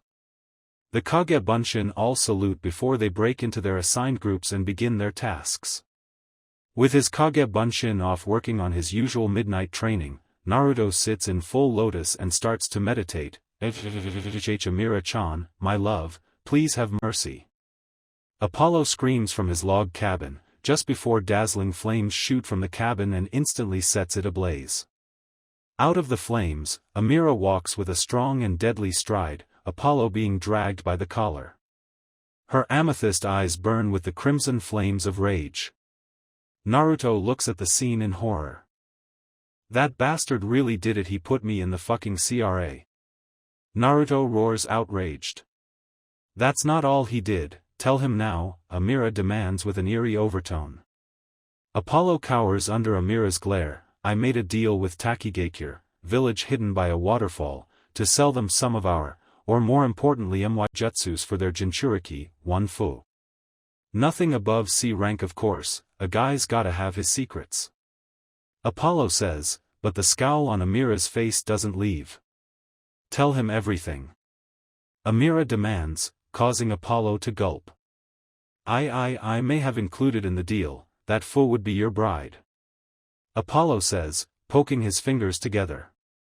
There is a pause as everyone digests the information, so you pretty much just set me up with an arranged marriage? Is it to get a divorce from you, Otosan? Naruto asks with a dead tone. He wanted to hear his adoptive father say it again. I was wondering the same thing. Amira says. Apollo seems to take offense to her words. You know as well as I do we're joined by the soul. There is no separating for us, and besides, I only added that part to seal the deal. Fu will officially be adopted into the Alexandros clan, and if you two hit it off during, well, that's just a bonus. Apollo says with a shrug. Naruto still didn't like the idea of selling Jinchuriki, selling people. How did you even arrange all this? Naruto asks. It had always bugged him how his adoptive father seemed to know everything beforehand, but then again he is a fallen tenchi. If you must know, I have one of our clansmen posted in every shinobi nation. I like to stay informed about foreign nations. Apollo explains. Speaking of, how come I've never met our clansmen? Aren't they tenchi like you and the rest of the clan? Naruto asks. There were still things he didn't understand about his adoptive family, but being from another dimension can do that. Well, they're tenchi, but they're more like my personal soldiers. I say that because I created them in a sense. Apollo explains nonchalantly, as if creating living, breathing beings is the easily thing. Naruto stared bug-eyed at Apollo. Creating people? Does that mean Angel-chan? Naruto asks stunned, but Apollo doesn't let him finish his statement. She's a 13-year-old girl, yes. Look, it's not that hard, I mean humans make people all the time. All I did was make the adults out of Tenchi chakra and have Amira-chan construct their bodies. Once they were made, they took on a life of their own and had children. I like to think of the adults as my alter egos and the children as alter babies. Apollo explains. Naruto stares blankly at Apollo, trying to digest all the information he heard. Thank Kami, Apollo had him read up on psychology, so he at least knew what alter egos were. So Dante, Rose, Evangela and all the other adults in our clan are just your alter egos? Can they take you over like in the scrolls? Naruto asks a mile a minute. Yes and no. Now enough about my awesome past, where my army of alter egos would devastate the lower dimensions with the flames of chaos, destroying both Oni and Tenchi alike. Mwahahaha, it was magnificent. Apollo says with an insane grin. Naruto slowly backs away from him, not liking the look on his face. Yeah, Naruto-chan, you might want to call it a night. Yorotusan is flashbacking to his glory days, this could take a while. Amira says with a sigh, sitting next to her husband, knowing there was no snapping him out of it. Naruto pulls his hair and screams, why is this family so damn weird, feeling some of his bunshin dispelling, granting him with the knowledge they acquired during their short life. Naruto heads to his family cabin and heads to his room on the second floor. Despite the small exterior of the cabin, the interior is huge. The use of weird Fuin Apollo calls, expansion spatial, Fuin makes it where the log cabin has 3 floors instead of 1. Naruto's room is rather small, but cozy. On his wooden walls is a poster of the Konoha symbol, in one of the corners is a Gamma alarm clock on top of a single dresser. Inside said dressers are Fuin that keep all his clothes sealed and out of sight. After Angel took all his underwear and hung them from the Hokage monument, Naruto decided placing his clothes inside a Fuin was a wise idea. In fact, Naruto had all his personal items, minus his bed, inside a Fuin. True, his room looked barren, but that suited him just fine. Hopping into bed, Naruto throws the covers over him and passes out due to the information overload from his bunshin. It was one of the only ways he could actually go to sleep. It's early morning, the sun has just risen to shine its light on both the new and old Konohagakure. The rays from the sun shine into Naruto's room, disturbing his dreams of defeating Apollo with the use of Shoten Fuin. Angel stands over his bedside, fully dressed in her newest attire, a black vest, with a fishnet shirt underneath, a yellow chest plate with shoulder pad thundercloud designs, shin and forearm guards, black skin-tight capri and matching battle skirt and 2 scrolls strapped to each leg, 1 yellow, 1 green, 1 black, and 1 purple. Her kunoichi heels were yellow. Picking Naruto up from his bed, Angel drops him roughly on the ground. Get your ass up, Naru-kun. We have to do our morning routine before team meetings. Kurenai-sensei is a monster. She put me in a genjutsu so real, I thought I was a child again. I was shitting on myself and going pee-pee in my pants anyway. We need to up our training. Angel demands, kicking Naruto in the gut. Alright, I'm up. Geez, Naruto says with a yawn, getting off the floor and stretching before he looks at Angel and whistles. Well, looking good, Angel-chan. I like the new look. Say, how did they get the chest plate to perfectly match your bust? Naruto asks with a perverse blush. Even Naruto had his moments. Angel giggles, not really minding Naruto's blatant gaze. We had to pay extra for that. Don't worry, Naru-kun, we got you one too. Apparently, there was an incident at Apollo and Amira's cabin and they needed to get clothes. You're now looking at the official Alexandros clan uniform. Angel says with glee, words couldn't describe how awesome she felt in her new attire. Naruto dashes past Angel, down the stairs and into his living room, where his outfit lay on the table. The outfit is a black jumpsuit, with a orange chest plate, and the same spiral found on Jonin flak jackets is etched in the back with shin and forearm guards. Not only that, but a long green scroll stands vertically against the wall with a note attached, for my Naru-chan. Inside the green scroll, you will find the crystallized jutsu we made. They're safe, so don't worry. We've also sealed inside some ration bars, some extra clothes, a few sets of kunai, shuriken, a dagger and plenty of rice paper. Love, Kazan, smiley face.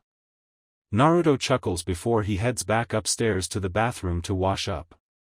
Angel smirks mischievously, before she walks over to Naruto's clothes and seals them inside her black scroll. Dashing up the stairs, Angel heads to Naruto's room and opens the drawers, only to see nothing. With a huff, Angel tries to think of where he could have hid them. Oh, Naru-kun, you're so naive, and that's what I love about you. Fuining all your clothes into one big scroll, just like a boy. See, he. Angel snickers, pulling a hairpin from her hair and focusing chakra into it. Kunoichi are master thieves. Whether it's a man's heart or his clothes, nothing is sacred to the kunoichi. Angel says mentally, pressing the hairpin on the drawer. A puff of smoke erupts and a huge scroll is revealed. Strapping the scroll on her back, Angel activates a fuin etched into her vest and seals the scroll. As if on cue, Naruto walks out his bedroom bath, clad in only a soggy towel. Damn it, Angel-chan, not again, I thought we were above this. Naruto roars, instinctively using Shunshin to disappear in a puff of smoke and reappearing behind her and grappling her in a lock submission. Naruto, you animal. Pressing all that against Lil ol me. Angel purrs, slipping out of Naruto's grasp, giving him the V sign and vanishing via Jintan Shunshin. Damn it, why did Otusan have to bestow Evangela with Jintan chakra? Oh well, this isn't the first time I've had to run around in my prime. Naruto says mentally, before he sniffs the air for the slightest trace of Angel. Using a shot of yokai, Naruto gets a whiff of Angel's chakra just a few miles away from the old village. Damn, she moves fast. Naruto says mentally, before he vanishes in a whirlwind. Deep in the woods leading to New Konohagakure, Angel glides from tree to tree, her mission clear in her mind. Get Naruto to run around in the nude before she had her team meeting, giving her at least 1 hour to cause him hell. Sensing the familiar presence of Naruto's futon Shunshin, Angel changes course and evades Naruto. You better hurry up and catch me, Foxy-kun, what will the villagers think when they see you like this? Angel taunts, giggling like a mad woman. Naruto grits his teeth in fury, trying to pounce on the thieving Kunoichi, who just smirks. When Naruto grapples her, he phases right through her like a phantom. Fucking Bunshin no Jutsu, the one jutsu I can't use, Angel-chan, you clever, clever girl. Naruto says with reluctant respect. A shimmer in the background next to Naruto reveals Angel, who throws her Kakuremino, magic cloak of invisibility, off and dashes towards New Konoha. Pumping chakra into his legs and feet, Naruto rockets off the tree and races towards Angel at an alarming rate. Once Naruto is within range, Angel uses the Kawarimi to replace herself with a leaf. Naruto stops on a dime and scans the area for Angel's presence.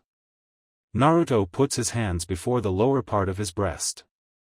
His middle fingers are straight and touch at the tops, pointing forward.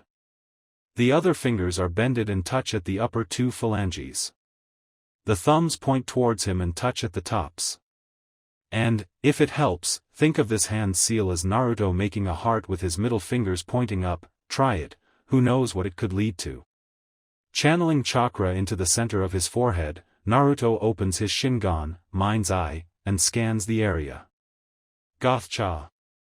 Naruto says mentally with a smirk before he vanishes in a poof of smoke. Appearing next to her, Naruto lunges out at her, but Angel uses his outstretched arms as a springboard and jump over him before she takes off via Jintan Shunshin with Naruto right behind her, vanishing in a whirlwind. Appearing a few miles, just outside the entrance to New Konoha, the two genin are in battle of dominance. Naruto holds Angel in a full Nelson, wrapping his legs around her waist to avoid getting kicked in the groin. Don't make me search every fuin on your clothes and body, Angel-chan, where are my clothes? Naruto asks, unintentionally sounding husky and sending a shiver down Angel's body. You know you'd like that, wouldn't you? Taking off my clothes, so you can have your way with me. The boner on my back says it all, Arrow Kit. Angel giggles. Naruto looks at her puzzled until it finally clicks in his brain, he is naked. That's not URJ, just give me back my clothes. Naruto demands, face red with embarrassment and a bit of lust. Angel takes a sexy stance and gazes at Naruto's prime. My how times have changed. Good for you, Foxy-kun. Angel says with a giggle. Naruto tries to cover himself with his hands, but to no prevail. I win, Angel-chan, I'll just use a henge to make an illusion of clothes. Henge. Naruto exclaims, a puff of smoke erupts from beneath him and blankets, before revealing Naruto still naked but with a thin layer of smoke over his prime. What the hell? Naruto asks, puzzled as to why that didn't work. It normally worked.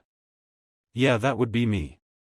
I kind of disturbed your chakra flow at the moment you used the henge and it caused the jutsu to dispel. I'd say that smoke will last and now it's gone. Kyubi says with a foxy grin, the smoke around Naruto's prime disappears as he covers it with his hands. It too, Kyubi? Naruto asks, only to hear the bijou roar with laughter. Naruto was out of options, turning to Angel. All he sees is a after image of her with the V sign. Naruto continues to use the Shingon to track Angel, who is heading for his team's training ground. To Naruto's surprise, his team is already there, apparently waiting on him.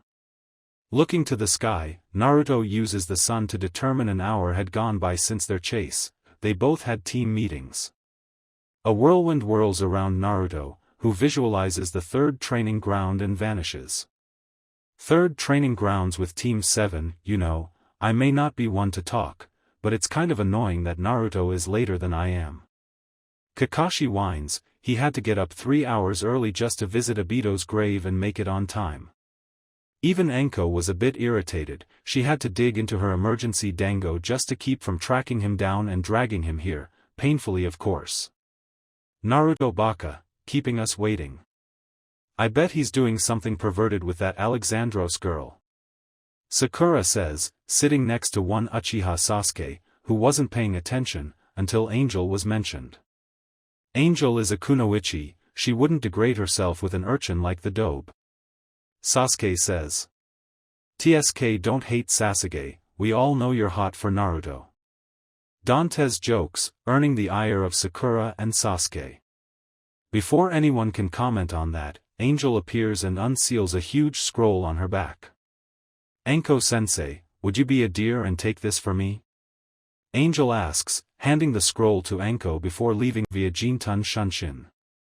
Anko looks at the scroll puzzled, while the rest of Team 7 just look confused about the whole situation. No more than a second later, Naruto appears in a gust of wind, his usual entrance, except for one huge detail. OMG, he's Sakura panics mentally, her young mind shattered by the very mature situation. Hung. Do you see what he's packing? Inner Sakura screams, hearts bulging from her eyes. This line of thought caused a mental breakdown for her and she passes out from the stress.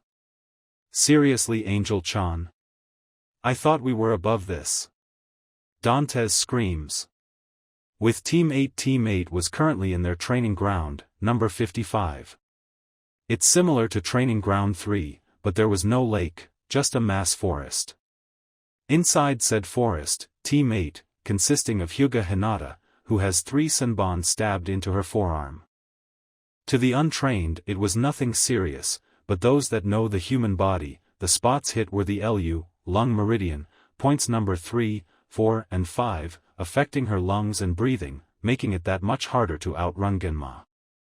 Kiba and even Akamaru had senbon stabbed into every rib on the right side and one managed to hit his right kidney. Shino fares better than the others, with a shield of Kakacha deflecting the senbon, and Angel does fine as well. Dodging senbon was nothing compared to chakra bullets. Suddenly, Angel stops and a smile graces her face.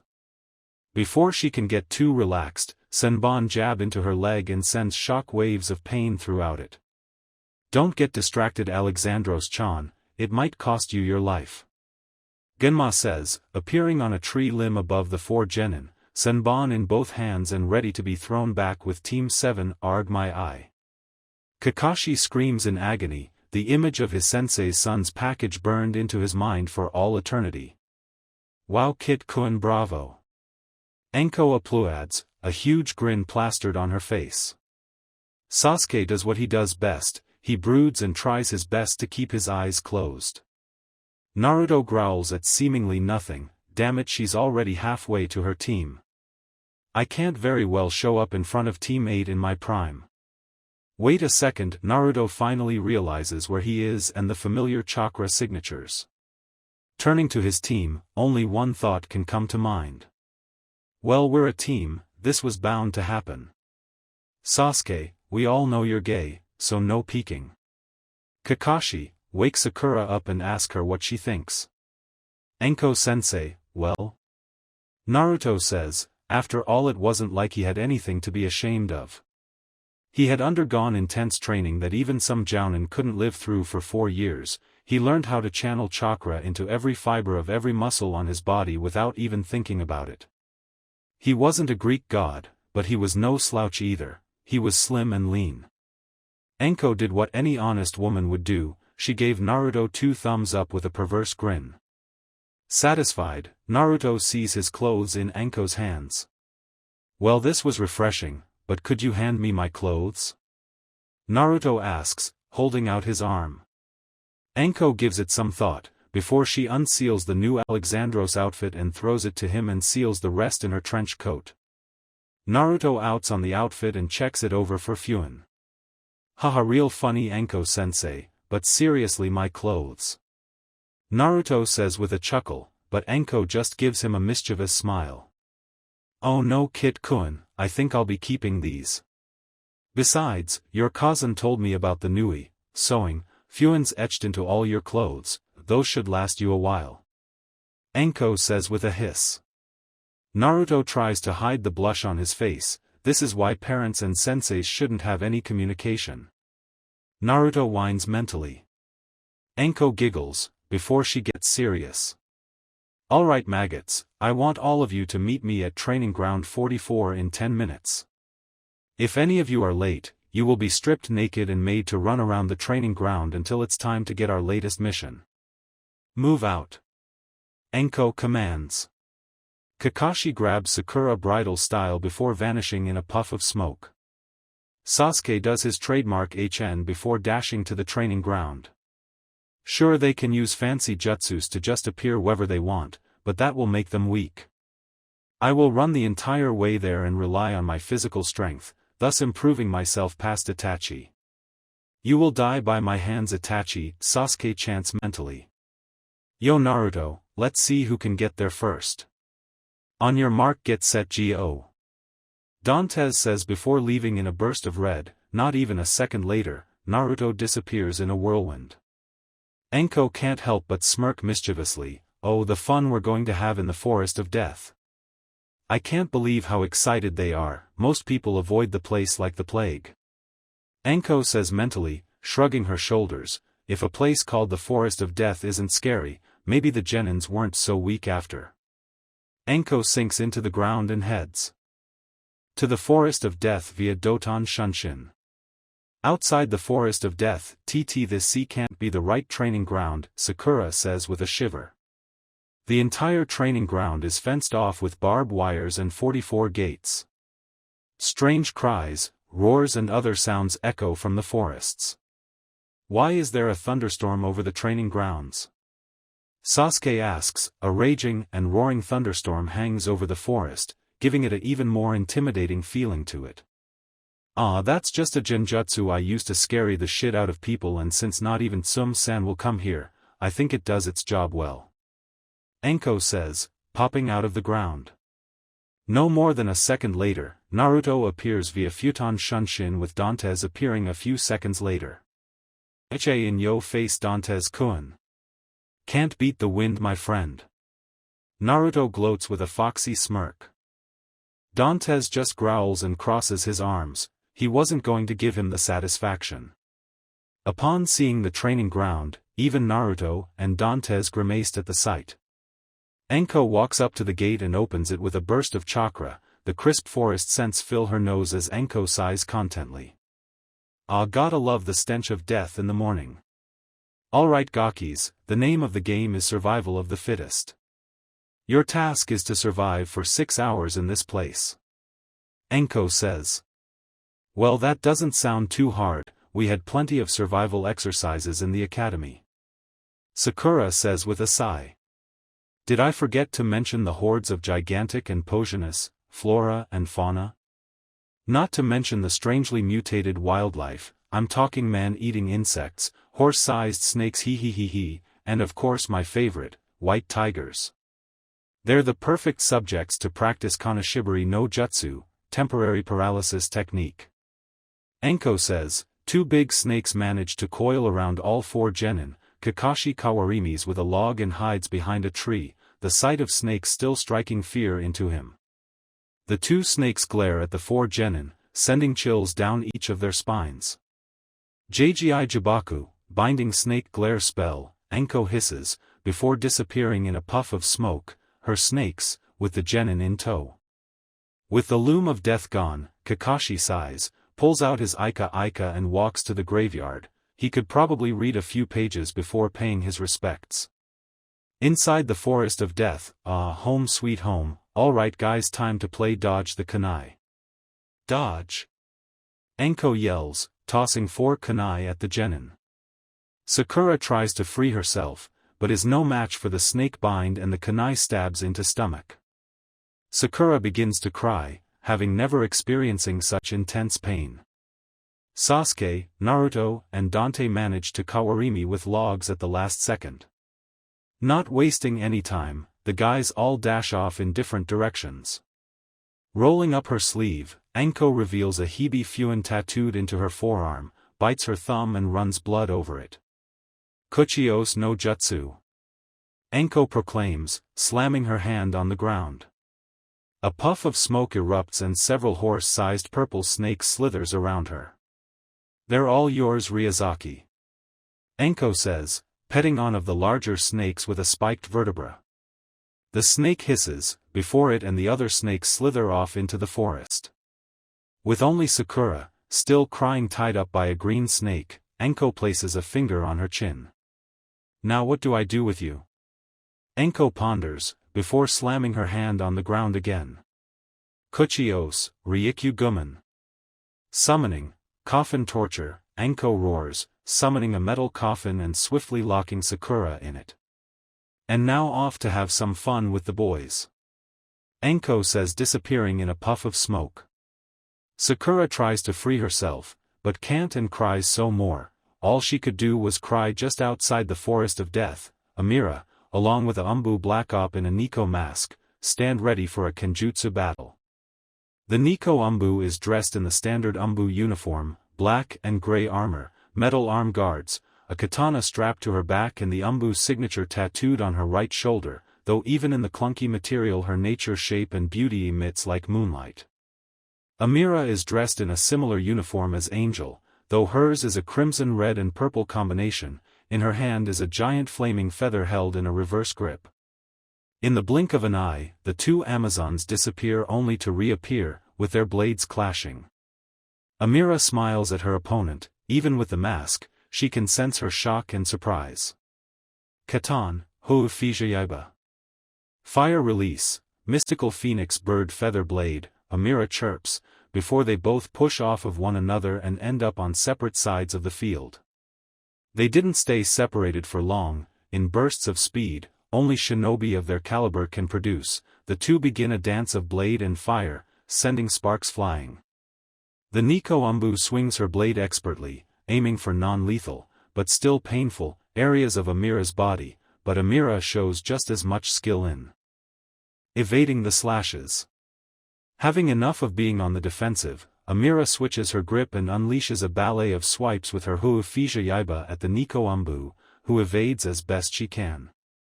Damn, even if her blade doesn't hit, the intense flames it produces burns. That's easily an A-ranked jutsu, the Nico Umbu analyzes. After small burns appear on various parts of her body, I must say, Alexandro-san, you are quite skilled in Kenjutsu.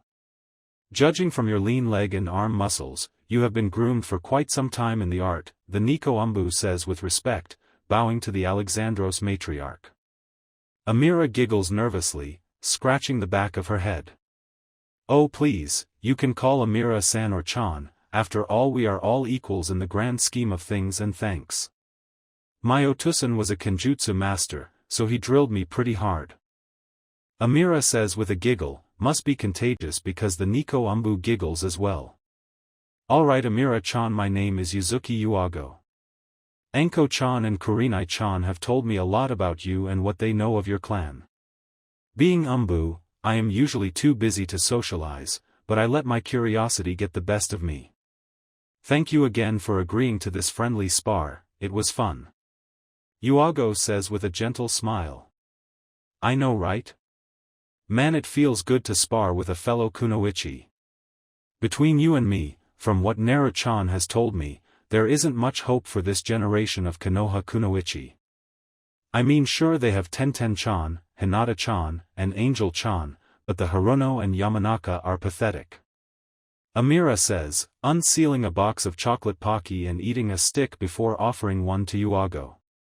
Candy is the best, it's like the child I could never eat. This is my way of accepting you as a friend. Say, from the look of it, I'd say you're a Inton, release, user like Kurenai-chan, which is awesome because I know a few Inton training exercises we could do sometimes to strengthen your genjutsus. Amira offers, much to the shock of Yuago. From what she heard, the Alexandros clan were extremely secretive, only allowing communicating with the Hokage. Even though Yuago's smile is hidden behind her mask, Amira can still feel the happiness that emits from her body as she accepts the Pocky and eats it with her mask still on. That sounds like a great idea, Amira-chan. As thanks I could show you Mikazuki no Mai, Dance of the Crescent Moon. How's about I show you now? Yuago offers, not wanting to accept such help without offering to return the favor. Perhaps later. It seems we have a visitor, isn't that right, Kakashi-san? Amira says, all joy leaving her face. As if on cue, Kakashi walks out of the forest of death, his little orange book stored away for once. Greetings Yuzuki-san, Alexandros-san, I wish to speak to you, about my actions during the invasion. Kakashi says, showing a bit of shame in his one eye. Not sensing any ill will from the man, Amira motions for him to continue. My actions were ill-advised, especially considering all you have done for not only this village, but Naruto-kun. As I'm sure you know, he is the Yandame's, my sensei, legacy, and for years I have begged the Hokage to allow me to care for him. However, the Hokage declined my offers, saying that my duties as Umbu captain kept me away from Konoha and I would be leaving him alone defenseless.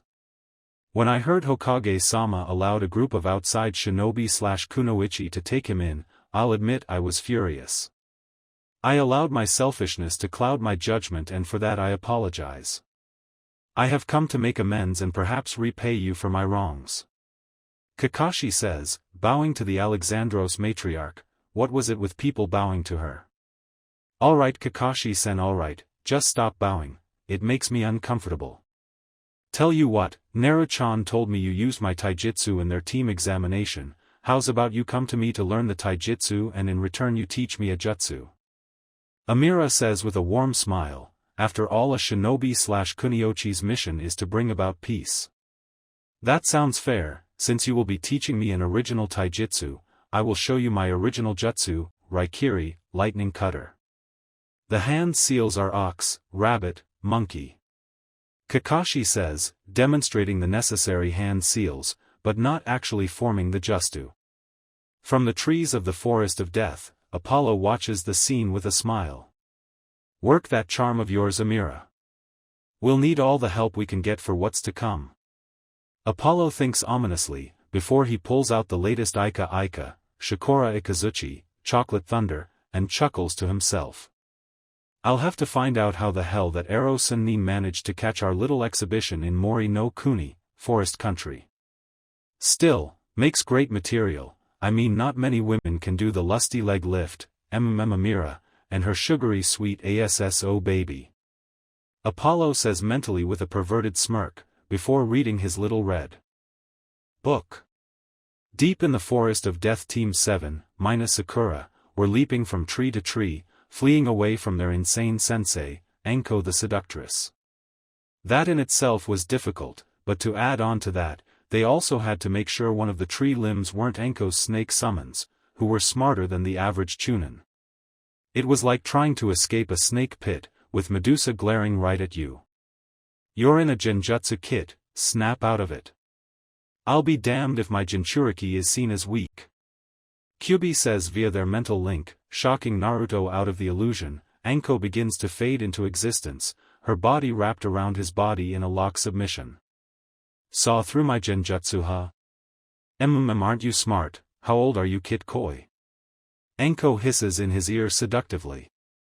Despite years of grueling emotional conditioning, Naruto blushes and his mind goes blank. Damn it, can Kurama go on one vacation to Suki no Kuni, Moon Country? Without you needing me to save your ass? Kyubi asks, knowing his vacation was over and he would have to use the Gyaku Kuchios no Jutsu, reverse summoning technique, to get there immediately.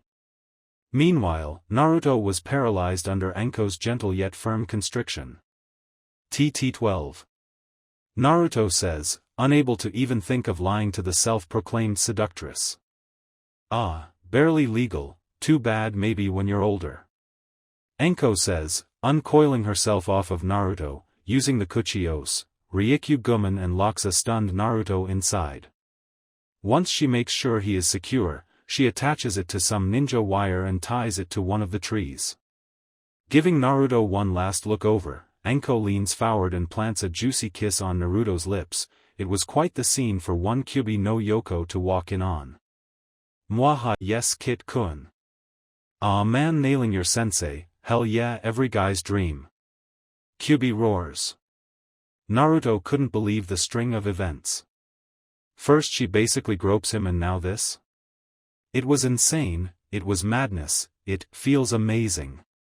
Naruto says, finally getting into it and slipping his tongue in Anko's mouth. A bit surprised, Anko breaks the kiss before gauging the taste. It was this alone that would decide Naruto's fate. Not bad Gaki, not bad at all. Anko says mentally. A satisfied smile smears her a hand on his face. Anko gives him one of her rare smirks. That was faux good luck, you'll need it. But by Kit-kun, off to find Do-kun and chicken butt. Anko says before using the Kawarimi with one of her snake summons. Naruto's eyes widen in both shock and horror as the one snake manages to use the Kage Bunshin to make an entire swarm of snakes that hiss and snarl their fangs his way. With Dantes rushes to where he could sense Naruto's chakra, knowing better than to underestimate a Tokubetsu Jonin on her home turf. Suddenly, a plume of smoke from behind alerts him that bad company has arrived. Acting on instinct, Dantes gathers Bakutun chakra behind him and begins a series of hand seals. Me, snake, Hitsuji, ram, rat, I, boar. Haiden, Shirwan Zenin. Secret tradition, C1 all hands, Dantes roars mentally, molding the chakra in his back into hands more of explosive clay, that wobble towards the shocked Anko. Despite her shock, Anko Kawarimis with a snake and avoids being strangled and reduced to ash as her snake is soon caught then blown to hell. The shockwave sends Dantes flying, but he rides the momentum, swings from a tree limb and launches a Shirwan snap kick at Anko's side. Anko uses Sanaijishu to eject snakes out of her sleeve and take the explosion for her, before she grabs a hold of Dantes' outstretched leg. Dantes smirks, before using the Kawarimi on his leg and replacing it with a Shirwan cast. Slightly surprised, Anko quickly tosses it back at Dantes, who kicks it into the air just as it explodes. Before Dantes can recover, Anko slams her palm into his chest, but he Kawarimis with a log. Anko quickly tracks Dantes and tosses a kunai from her coat sleeve expertly. The kunai slams into his head, but he uses the Kawarimi to escape certain death. Anko wouldn't give him any time to perform his weird Haiden and would throw kunais at him with such accuracy, he was forced to Kawarimi to escape. Damn it, I'm reaching my limit with this jutsu, I've already used it 5 times, her accuracy is almost as scary as Evangela Chan's. Dantes panics, before using another Kawarimi to escape a kunai to the throat. After 2 more Kawarimis high above in the trees, Dantes reaches his limit at 8 and falls to the ground below. Saniai Jiraku.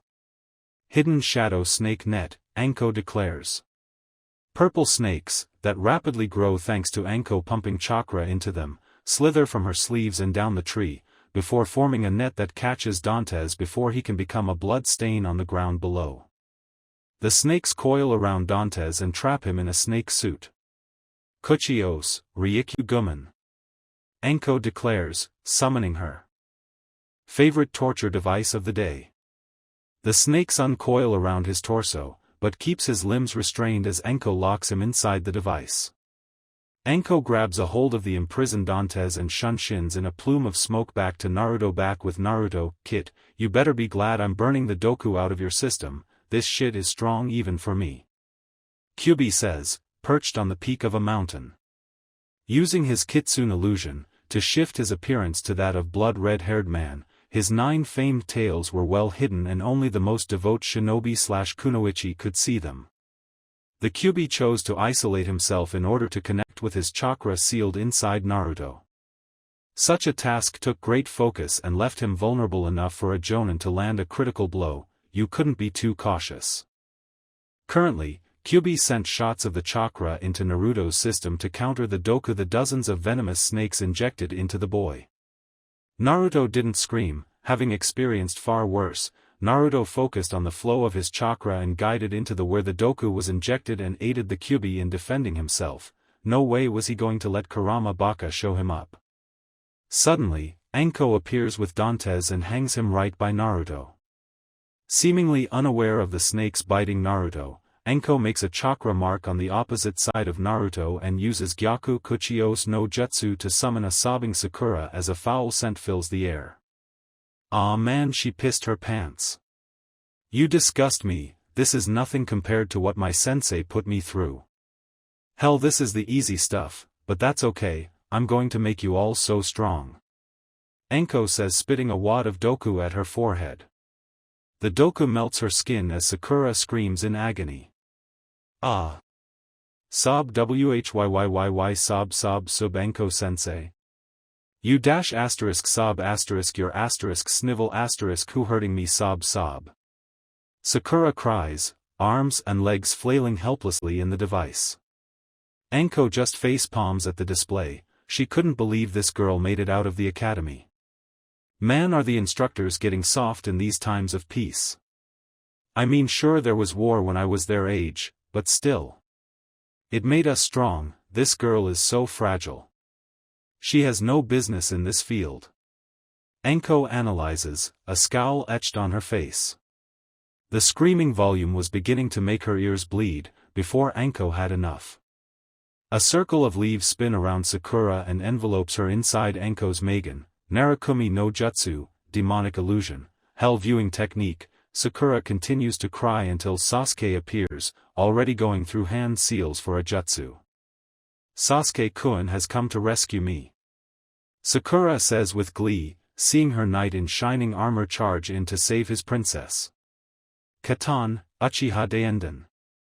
Fire release, Uchiha Great Flame Sphere. Sasuke roars before unleashing 2 large fireballs that combine to one giant flaming sphere that hits Anko dead on from a blind spot. Anko screams in agony as she is burned to a crisp, her Ryukyu Gumen dispel and free the 3 captives. Sasuke-sama, I was a fool to ever doubt your power. Please have all my clan's jutsus. Naruto says, bowing before the might of the Uchiha. Yeah, what he said. Dantes says, before revealing his hidden for Sasuke's whirling Sharingan to copy. Sakura runs over to her knight, the Grand Uchiha saved her, only to be met with a firm backhand to the face. Damn Uchiha, keep that pimp hand strong. Dantes says, before surrounding Sakura in a sure Wanshiro, C1 castle, sealing her inside with a furious Sasuke. Sakura cowers under the oppressive Uchiha, who glares holes in her soul with his Sharingan. SS Sasuke-kun, why you hit me? Why would you do such a thing? Sakura asks with tears streaming down her face. It seems like all she could do was cry. You're pathetic, Sakura. You whine, you bitch, and you have no skill to back it all up. You're just a brain with no body, shaped like a man. You wonder why I never return your advances, just look at you. You look like you don't eat, I mean look at Angel-san. Now there's a woman, lean and mean, curves in all the right places and can use same assets. Sasuke says, drooling over the mental image of Angel. Sakura can't believe her ears as her entire world shatters around and her eyes roll into the back of her head as she passes out. Anko holds the rat hand seal, glaring into Sakura's eyes as she emits her chakra through eye contact into Sakura's brain. Anko's victim passes out from the stress as blood leaks from her nose. I'm so good at being bad, damn I'm a bad bitch. Anko says, smirking at her handiwork. Once her snake summons finds Sasuke, Anko Kawarimis with the closest one in a plume of smoke with Sasuke. The sole Uchiha hated to admit it, but he was lost. Unlike his other teammates, Sasuke couldn't use the Ki no Bori no Shugyo, so he was stuck to running on the ground, making him easy prey for Anko's Doton, Seni I Tajashu, Earth Release, many hidden shadow snake hands, as snake sprouted from the ground, venom spewing. Before long, Anko appears in a plume of smoke and aims right hook at his face. The Uchiha smirks smugly, before he blocks her strike, albeit with some difficulty. They both exchanged blows in a taijutsu spar, only for Sasuke to trip over a snake and pay for it with 2 Doku-infused fingers to his throat. Her fingers easily penetrate the weak spot and inject the Doku into Sasuke's system. Damn you Hebe woman, using Doku is unhanded, Sasuke slurs before passing out, only to be locked into Anko's device. With her last target captured, Anko shunsins in a plume of smoke back to the rest of Team 7. Back with Team 7 no more. How many times Dantes unleashed a burst of Bakutan chakra, the device would only absorb and send right back at him. Naruto found similar results when he tried to cut the bars with Futon chakra. When Anko appeared with a caged Uchiha, she began to hang him next to the now complete Team 7. With a sharp slap in the face, Sasuke is awakened, though his body is still lifeless. I think it's about time you maggots underwent your endurance training. I'm here to make sure that if you are ever captured and tortured, you won't crack under pressure. Let's start with you, Duck, but Kun, I think I'll enjoy this far more than I should. Anko says, pulling a scroll from her trench coat and unsealing the tools she needed, which was strangely an ice pick, some tweezers, eye clamps and 2 small jars. Strapping the eye clamps on so Sasuke couldn't close his eyes and sends him a leer sealing his fate, before picking up the ice pick and slowly bringing it to his right eye. Why you can't scare me, I'm an Uchiha. Sasuke says, trying to convince both her and himself as he trembled the closer the ice pick got. Oh, I beg to differ, your scent is covered in fear. After all, without the Sharingan, what are you?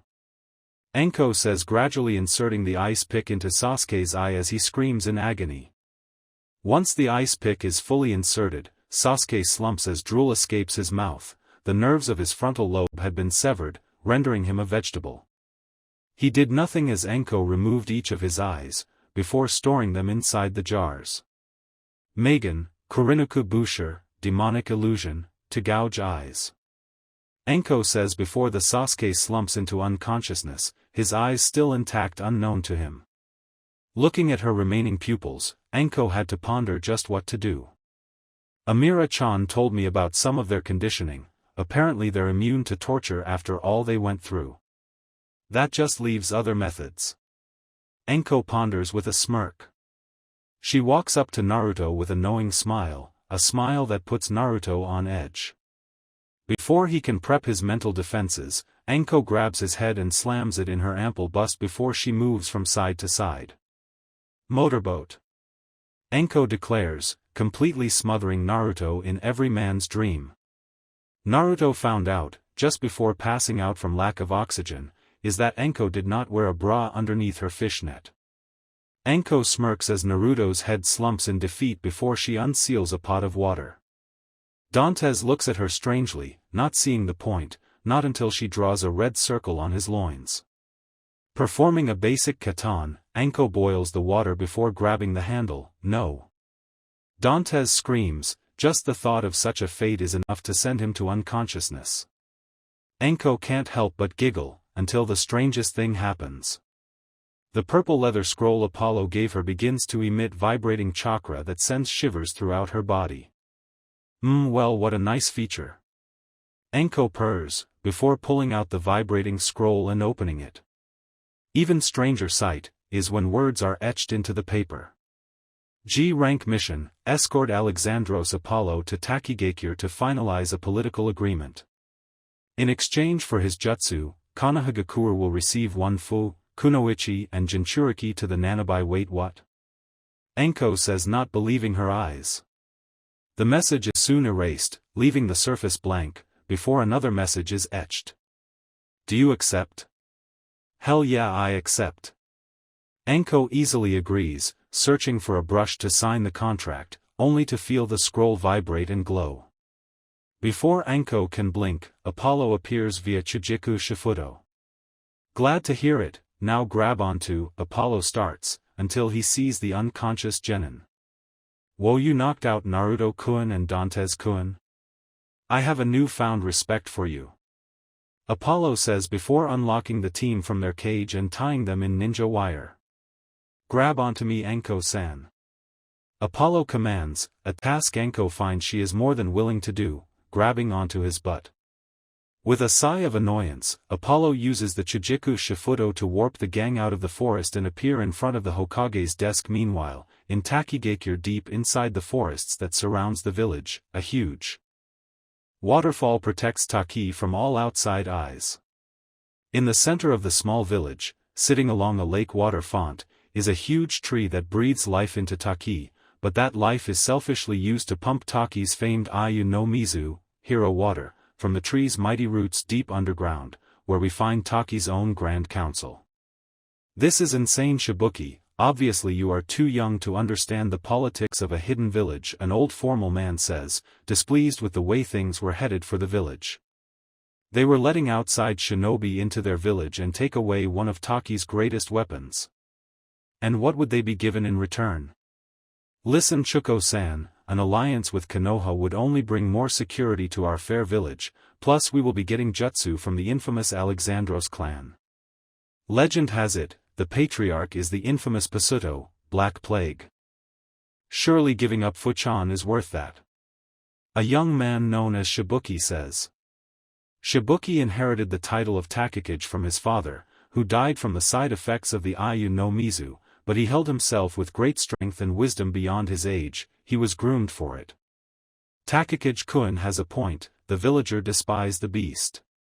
Several homes were demolished by her inego, locusts, summonings in a fit of rage. A rather vile woman sneers, her house being one of the homes. The woman was dressed more for a brothel than a council meeting, but everyone knew why she was on the council. May I remind you, Pansuk-chan, it is Takikage-sama. Also, Fuchan was within her right to defend herself. You can't hold a kunoichi responsible for property damage. That is an issue you will want to discuss with your insurance company. Even though shinobi/kunoichi insurance is steep, it covers such damages. Shibuki says, putting the skimpily clad woman in her place. Takikage-kun, when you lose your virginity, I will address you as Takikage-sama. Pansuk says with a giggle as snickers fill the room. Despite himself, Shibuki blushes. Just like a child to believe in shinobi legends, the Pasuto is a myth. This is just some new clan that is trying to gain yet another Jinchuriki under their control. Shimara Danzo, Shinobi no Yami, the darkness of shinobi, is a well-known militant and archaic views probably has turned their Jinchuriki into a killing machine. Another middle-aged man screams, getting murmurs to echo throughout the cave. Hitsuji, ram, uma, horse, tori, bird. Mizu no Tatsumaki. Tornado of water, Shibuki declares, utilizing the water in the cave to create a spinning water twister then stuns the council members silent. Canceling the ninjutsu, Shibuki clears his throat. It sounds like you are the one caught up in old legends, Akogi-san. Let's think about this, if Shimari-san really turned their Jinchuriki into a Oni-nin, wouldn't they have showcased its abilities to the world? After the Kyuubi's attack, they would have to put on a strong front to keep enemy nations off their doorstep. I consider this exchange as them giving Fuchan a decent place to live, besides this vile village that treats a hero like a pariah. As this village's Kage, it is my duty to ensure our villages thrives and our best bet is to give them fu and get some jutsus to add to our ranks. Shibuki says, his father's spirit emits from him. But Takikage-sama, the girl has two of Takigakure's most powerful weapons. She is both the Jinchuriki for the Nanabai, a high-ranked bijou and the only wielder of the Jiangu, Earth Grudge Fear, our village's most powerful kenjutsu. What could this Apollo possibly give us to replace such a lose? A thin and tall man asks. Shibuki calmly opens a scroll, one of the sample scrolls Apollo sent in advance. Well, according to this scroll, Apollo-san has given us Chimera no Jutsu, Chimera Technique, Chakura no Nawa, Chakra Rope, Suiton, Daibakufu no Jutsu, Water Release, Great Waterfall Technique, Uramiame, Grudge Rain, and Suiton, Hahanryu, Water Release, Tearing Torrent, to name a few. Shibuki says simply, to say the council was shocked was an understatement. Why none of those jutsu are below a rank, I known too to be Kenjutsu. That along with an alliance with the strongest hidden village in possible the 5 shinobi nations is more than far. All those who agree to give one fu over to Konoha, the thin and tall man says, raising his hand in agreement. The cave is filled with a chant of, "I," as most of the council raise their hands in agreement. All opposed. Shibuki says, but only Hokage raises his hand. Nah. Hokage says, but soon puts his hand down. Then we are in agreement. Apollo-san, along with his escorts, will arrive in a matter of days, so until then we are dismissed. Shibuki says before dismissing the council. Meanwhile, with Fufu, the infamous Nanabai Jinchuriki, was deep inside the huge tree that centered the village. Hardly anyone ever came to the tree. So it was the perfect place to practice her skills. Fu is a beautiful young kunoichi with roasted chestnut skin, short mint green hair with a small orange clip, that matches her eyes. She is dressed in short sleeveless white midriff shirt with fishnet armor underneath, both seem to show off and yet conceal her developing B-cup breasts. Long white armlets, with her taki hitayate on her right arm, and fishnet shorts and a short white apron skirt. On top of her head, balances a glass cylinder with a wild yet calm red chakra bubbling inside it. Fu was deep entranced, channeling her biju's chakra into the glass cylinder with the Nanabai's assistance. Easy Fu, keep your head in the game. You can't rely on the Raki Seben, Lucky 7, Komiai forever, the Nanabai says inside Fu's mind. Fu didn't let it distract her as she continued to channel the biju's chakra into the glass. Konshusayu, insect collecting, Fu chants mentally, something she learned from a friend of hers. The woman, one of the Takigakyur's personal umbu, had disappeared from the village and had been declared dead by the council, but Fu refused to believe that. The Nanabai chakra calls various mushi, insects, of all kinds, from butterflies and moths, to ants, bees, and wasps, even grasshoppers and mantis crowd around Fu. Due to the bijou she holds, mushi were seen as spawns of the demon bitch and instantly crushed. Mushi sought refuge with Fu and Fu saw the mushi as kindred spirits. Plus she could use them to gather intel on the villagers, she despised them almost as much as they despised her. Fu-sama, according to the ant lions, the council has decided to give you to Konohagakure in exchange for powerful jutsu and an alliance, a mantis says to her. Fu tightens her fists so hard her knuckles turn white, would these fools ever give her break? She knew it was only a matter of time before Taki learned of her fate and cheer that the demon would no longer be in their village, as if they ran the place. Tear threatened to spill from her eyes as Fu disappears in splash of water via Suiton, Shunshin to the only place she felt safe and content. Reappearing inside the village caverns, Fu walks over to a pool and submerges herself inside tunnels, leading to her haven in Taki. Swimming gracefully through the cave tunnel, Fu emerges in one of the more enchanted parts of Takigakyur. Thanks to the energy from the tree above, the cave gleamed with natural gem-encrusted stalagmites and drops of Ayu no Mizu soaked the cave walls. A slab of stone with some memorial gems around it lies in the center of the cave, with a hummingbird umbu mask. The hummingbird mask has one green horizontal line on each cheek and two long green feathers with brown stripes. Etched into the slab reads, "Here lies Alexandros Noel, proud kunoichi, great friend and sensei, may your spirit rest in peace." Fu picks up the hummingbird mask and holds it close to her bust as tears fall from her face. "Noel Ne-chan, if only you were here. You wouldn't let them sell me to some village." Fu says, trying to rein in her emotions like her Ne-chan taught her. Noel had taught Fu the ways of the kunoichi, from the silent way, to ninjutsu, genjutsu, taijutsu and the basics in fuinjutsu, even though she had little luck with the art.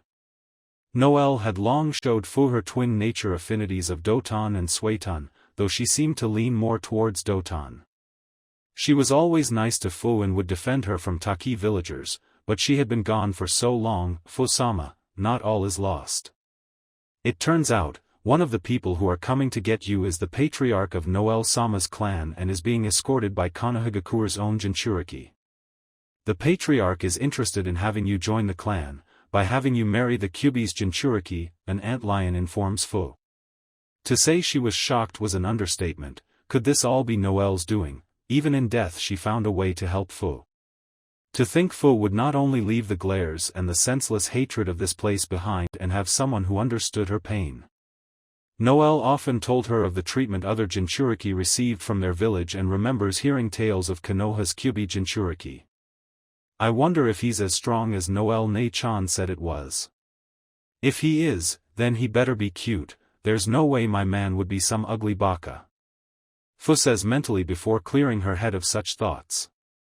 Giving the hummingbird mask a deep hug, Fu gets up to leave, only to sense a presence nearby thanks to her mushi. I had a feeling you'd be here. This is the place you and Noelle-chan first met. Shibuki says, walking up to Fu and placing a comforting hand on her shoulder. Fu smiled sadly at the moment of her first encounter with the Alexandros clansman flashback 4 years ago. Fu age 10. The village of Takigakure was in a state of paranoia, a mysterious light shinned from deep within Taki's underwater caves. Inside the Takikage's office, a mixture between a bait shop, with a giant hook hanging above on the ceiling, and a office, Fu found herself standing at attention. As Takigakure's Jinchuriki, Fu was tasked with finding out what the light was and if it were hostile. With Takigakure being a small village, they couldn't afford to lose any of their shinobi, except Fu. Fu-chan, since the light seems to be coming from your hideout, I am sending you to investigate it. Please be careful. Shibuki-kun would be devastated if anything happened to you. The current Takigakure, Bakufu, said with both authority and concern. He always hated sending a 10-year-old girl out on missions, even if said girl was easily Chunin level. Hi Takikage-sama. Fu said with her poker face revealing nothing, just a blank stare.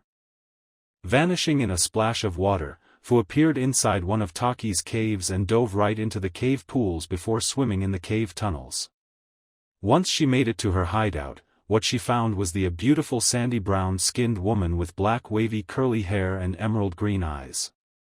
By order of the Takikage, you are under arrest and to be brought to the Investigation Discovery (ID) department for further questioning. Fu said, eyes narrowed as she removes the glass cylinder from her back and rises it above her head. Channeling a tail of Nanabai's chakra into the glass cylinder, the entire object glows with an ominous red. The chakra bubbles and forms a Japanese rhinoceros beetle, Haiden, Kabutamushi Kuchi-ose no Jutsu. Secret tradition, Japanese rhinoceros beetle summoning technique. Fu roared, opening the top lid. The Kabutamushi flies out of the glass cylinder before it expands 20 feet and Fu hops on its back. Commanding the Kabutamushi to charge, soars into the air and rushes the intruder with its horn ready to gore. Mokuton, Daijuran no Jutsu, would release. Great forest technique, the woman chanted mentally, before sending Mokuton chakra into the cave and controls the roots from the tree above to pin the Kabutamushi in the head. Fu is forced to leap off her summon as the Bija chakra returns to Fu. Before she can even make hand seals, the intruder coils the roots around Fu and places a restriction seal to successfully constrict her. You shouldn't move. The roots from the great tree combined with my Mokuton chakra is draining the Biju's chakra from you. Why don't we just talk? My name is Alexandros Noelle and you? Noelle asked, a warm smile graced her face. Fu warily looks into Noelle's eyes, turning to find any deceit in her words, only to find none. 2M Fu. Fu said, the small traces of warmth in her voice surprised even herself. Flashback ends, she was a great woman, Fu. Otusan used to tell me how safe he and the village were under her watchful eye. Plus her Mokuton helped build many homes that were destroyed during some of your training. Shibuki says. I imagine you're here to tell me I'll be leaving Takigakure in a few days. Fu says. I shouldn't be surprised. You were always well informed, I suppose you would have to live here, but yes. I think this is the best for not only Takigakure, but you as well. The patriarch for the Alexandros clan wants to add you to his clan and to recover any of Noel's personal affects. You'll finally be with people who can look past Nanabai and understand you. I also hear the Kyubi Jinchuriki is rather handsome. Shibuki says with a smile. At the mention of the Kyubi Jinchuriki, Fu smiles with a blush. Well, why don't you tell me about him? Fu says, unable to resist daydreaming about, perhaps, the strongest of the Jinchuriki. Shibuki and Fu spend the next few hours talking about what little information he has on Naruto, causing Fu to laugh at points, cry and even get a small nosebleed. Things were looking up for the Nanabai Jinchuriki with Team 7. Team 7 were traveling to Takigakure, the sun having long settled down for the day and Kakashi decided it was time to rest. Setting up camp, the party of 5 decide to stay in the wooded area of Hai no Kuni, Fire Country, tonight and head out for Takigakure in the morning. Alright team, we should reach Taki's waterfall in 3 days. Kakashi says, judging by their current rate. That's only because some of us can't use Ki Nobori no Shugyo. Apollo says, looking Sasuke and Sakura dead in the eye. Sakura, for her part, looks down in shame, while Sasuke just HNS and turns away. You know he has a point, why don't we teach them now? Alright, you two follow me. Enko says before grabbing them both and dragging them away. Well, with those two gone, we can finally get to business. Apollo says, unsealing a gray-furred scroll and tossing it to Kakashi. Amira-chan told me all is forgiven with you, so I thought I'd extend the hand of friendship and include you in a growing franchise. These are special scrolls designed to receive and keep track of your missions. The minute a mission of your level is available, the scroll will release vibrating chakra to inform you. Not only that, but the scroll is another feature. Apollo explains, placing another scroll, this one gold-rimmed on the ground as seals spill from it and mark the ground before disappearing. What are those Fuinotusen? They look like the kanji for Shunshin. Naruto says, recognizing the seals on the ground. Good eye for detail, Naruto-kun, you're right. You see, these scrolls have the ability to store the user's chakra and then plant a marker for the user to use in order to Shunshin to wherever the mark is. Of course this is a B-rank version of the Shunshin, so only Tokubetsu Jonin and above can use these, but it still saves us on traveling. I have a few of these markers in Konoha, though it'd probably kill me to use it from Takigakure to Konohagakure. Apollo says with a nervous chuckle. Kakashi agrees, accepting the scroll and placing it in his pouch. Naruto wasn't buying it though, the whole Apollo not being able to go from country to country, that was bullshit. You're not sleeping until you can both walk up and down the tree 10 times and I don't want to hear any bitching. Enko demands from her pupils. Thank you for watching. I hope you enjoyed it. Make sure to like and subscribe, and don't forget to share this video with your friends. If you want early updates, check out Patreon. This is Fox Sage, and I'm signing off.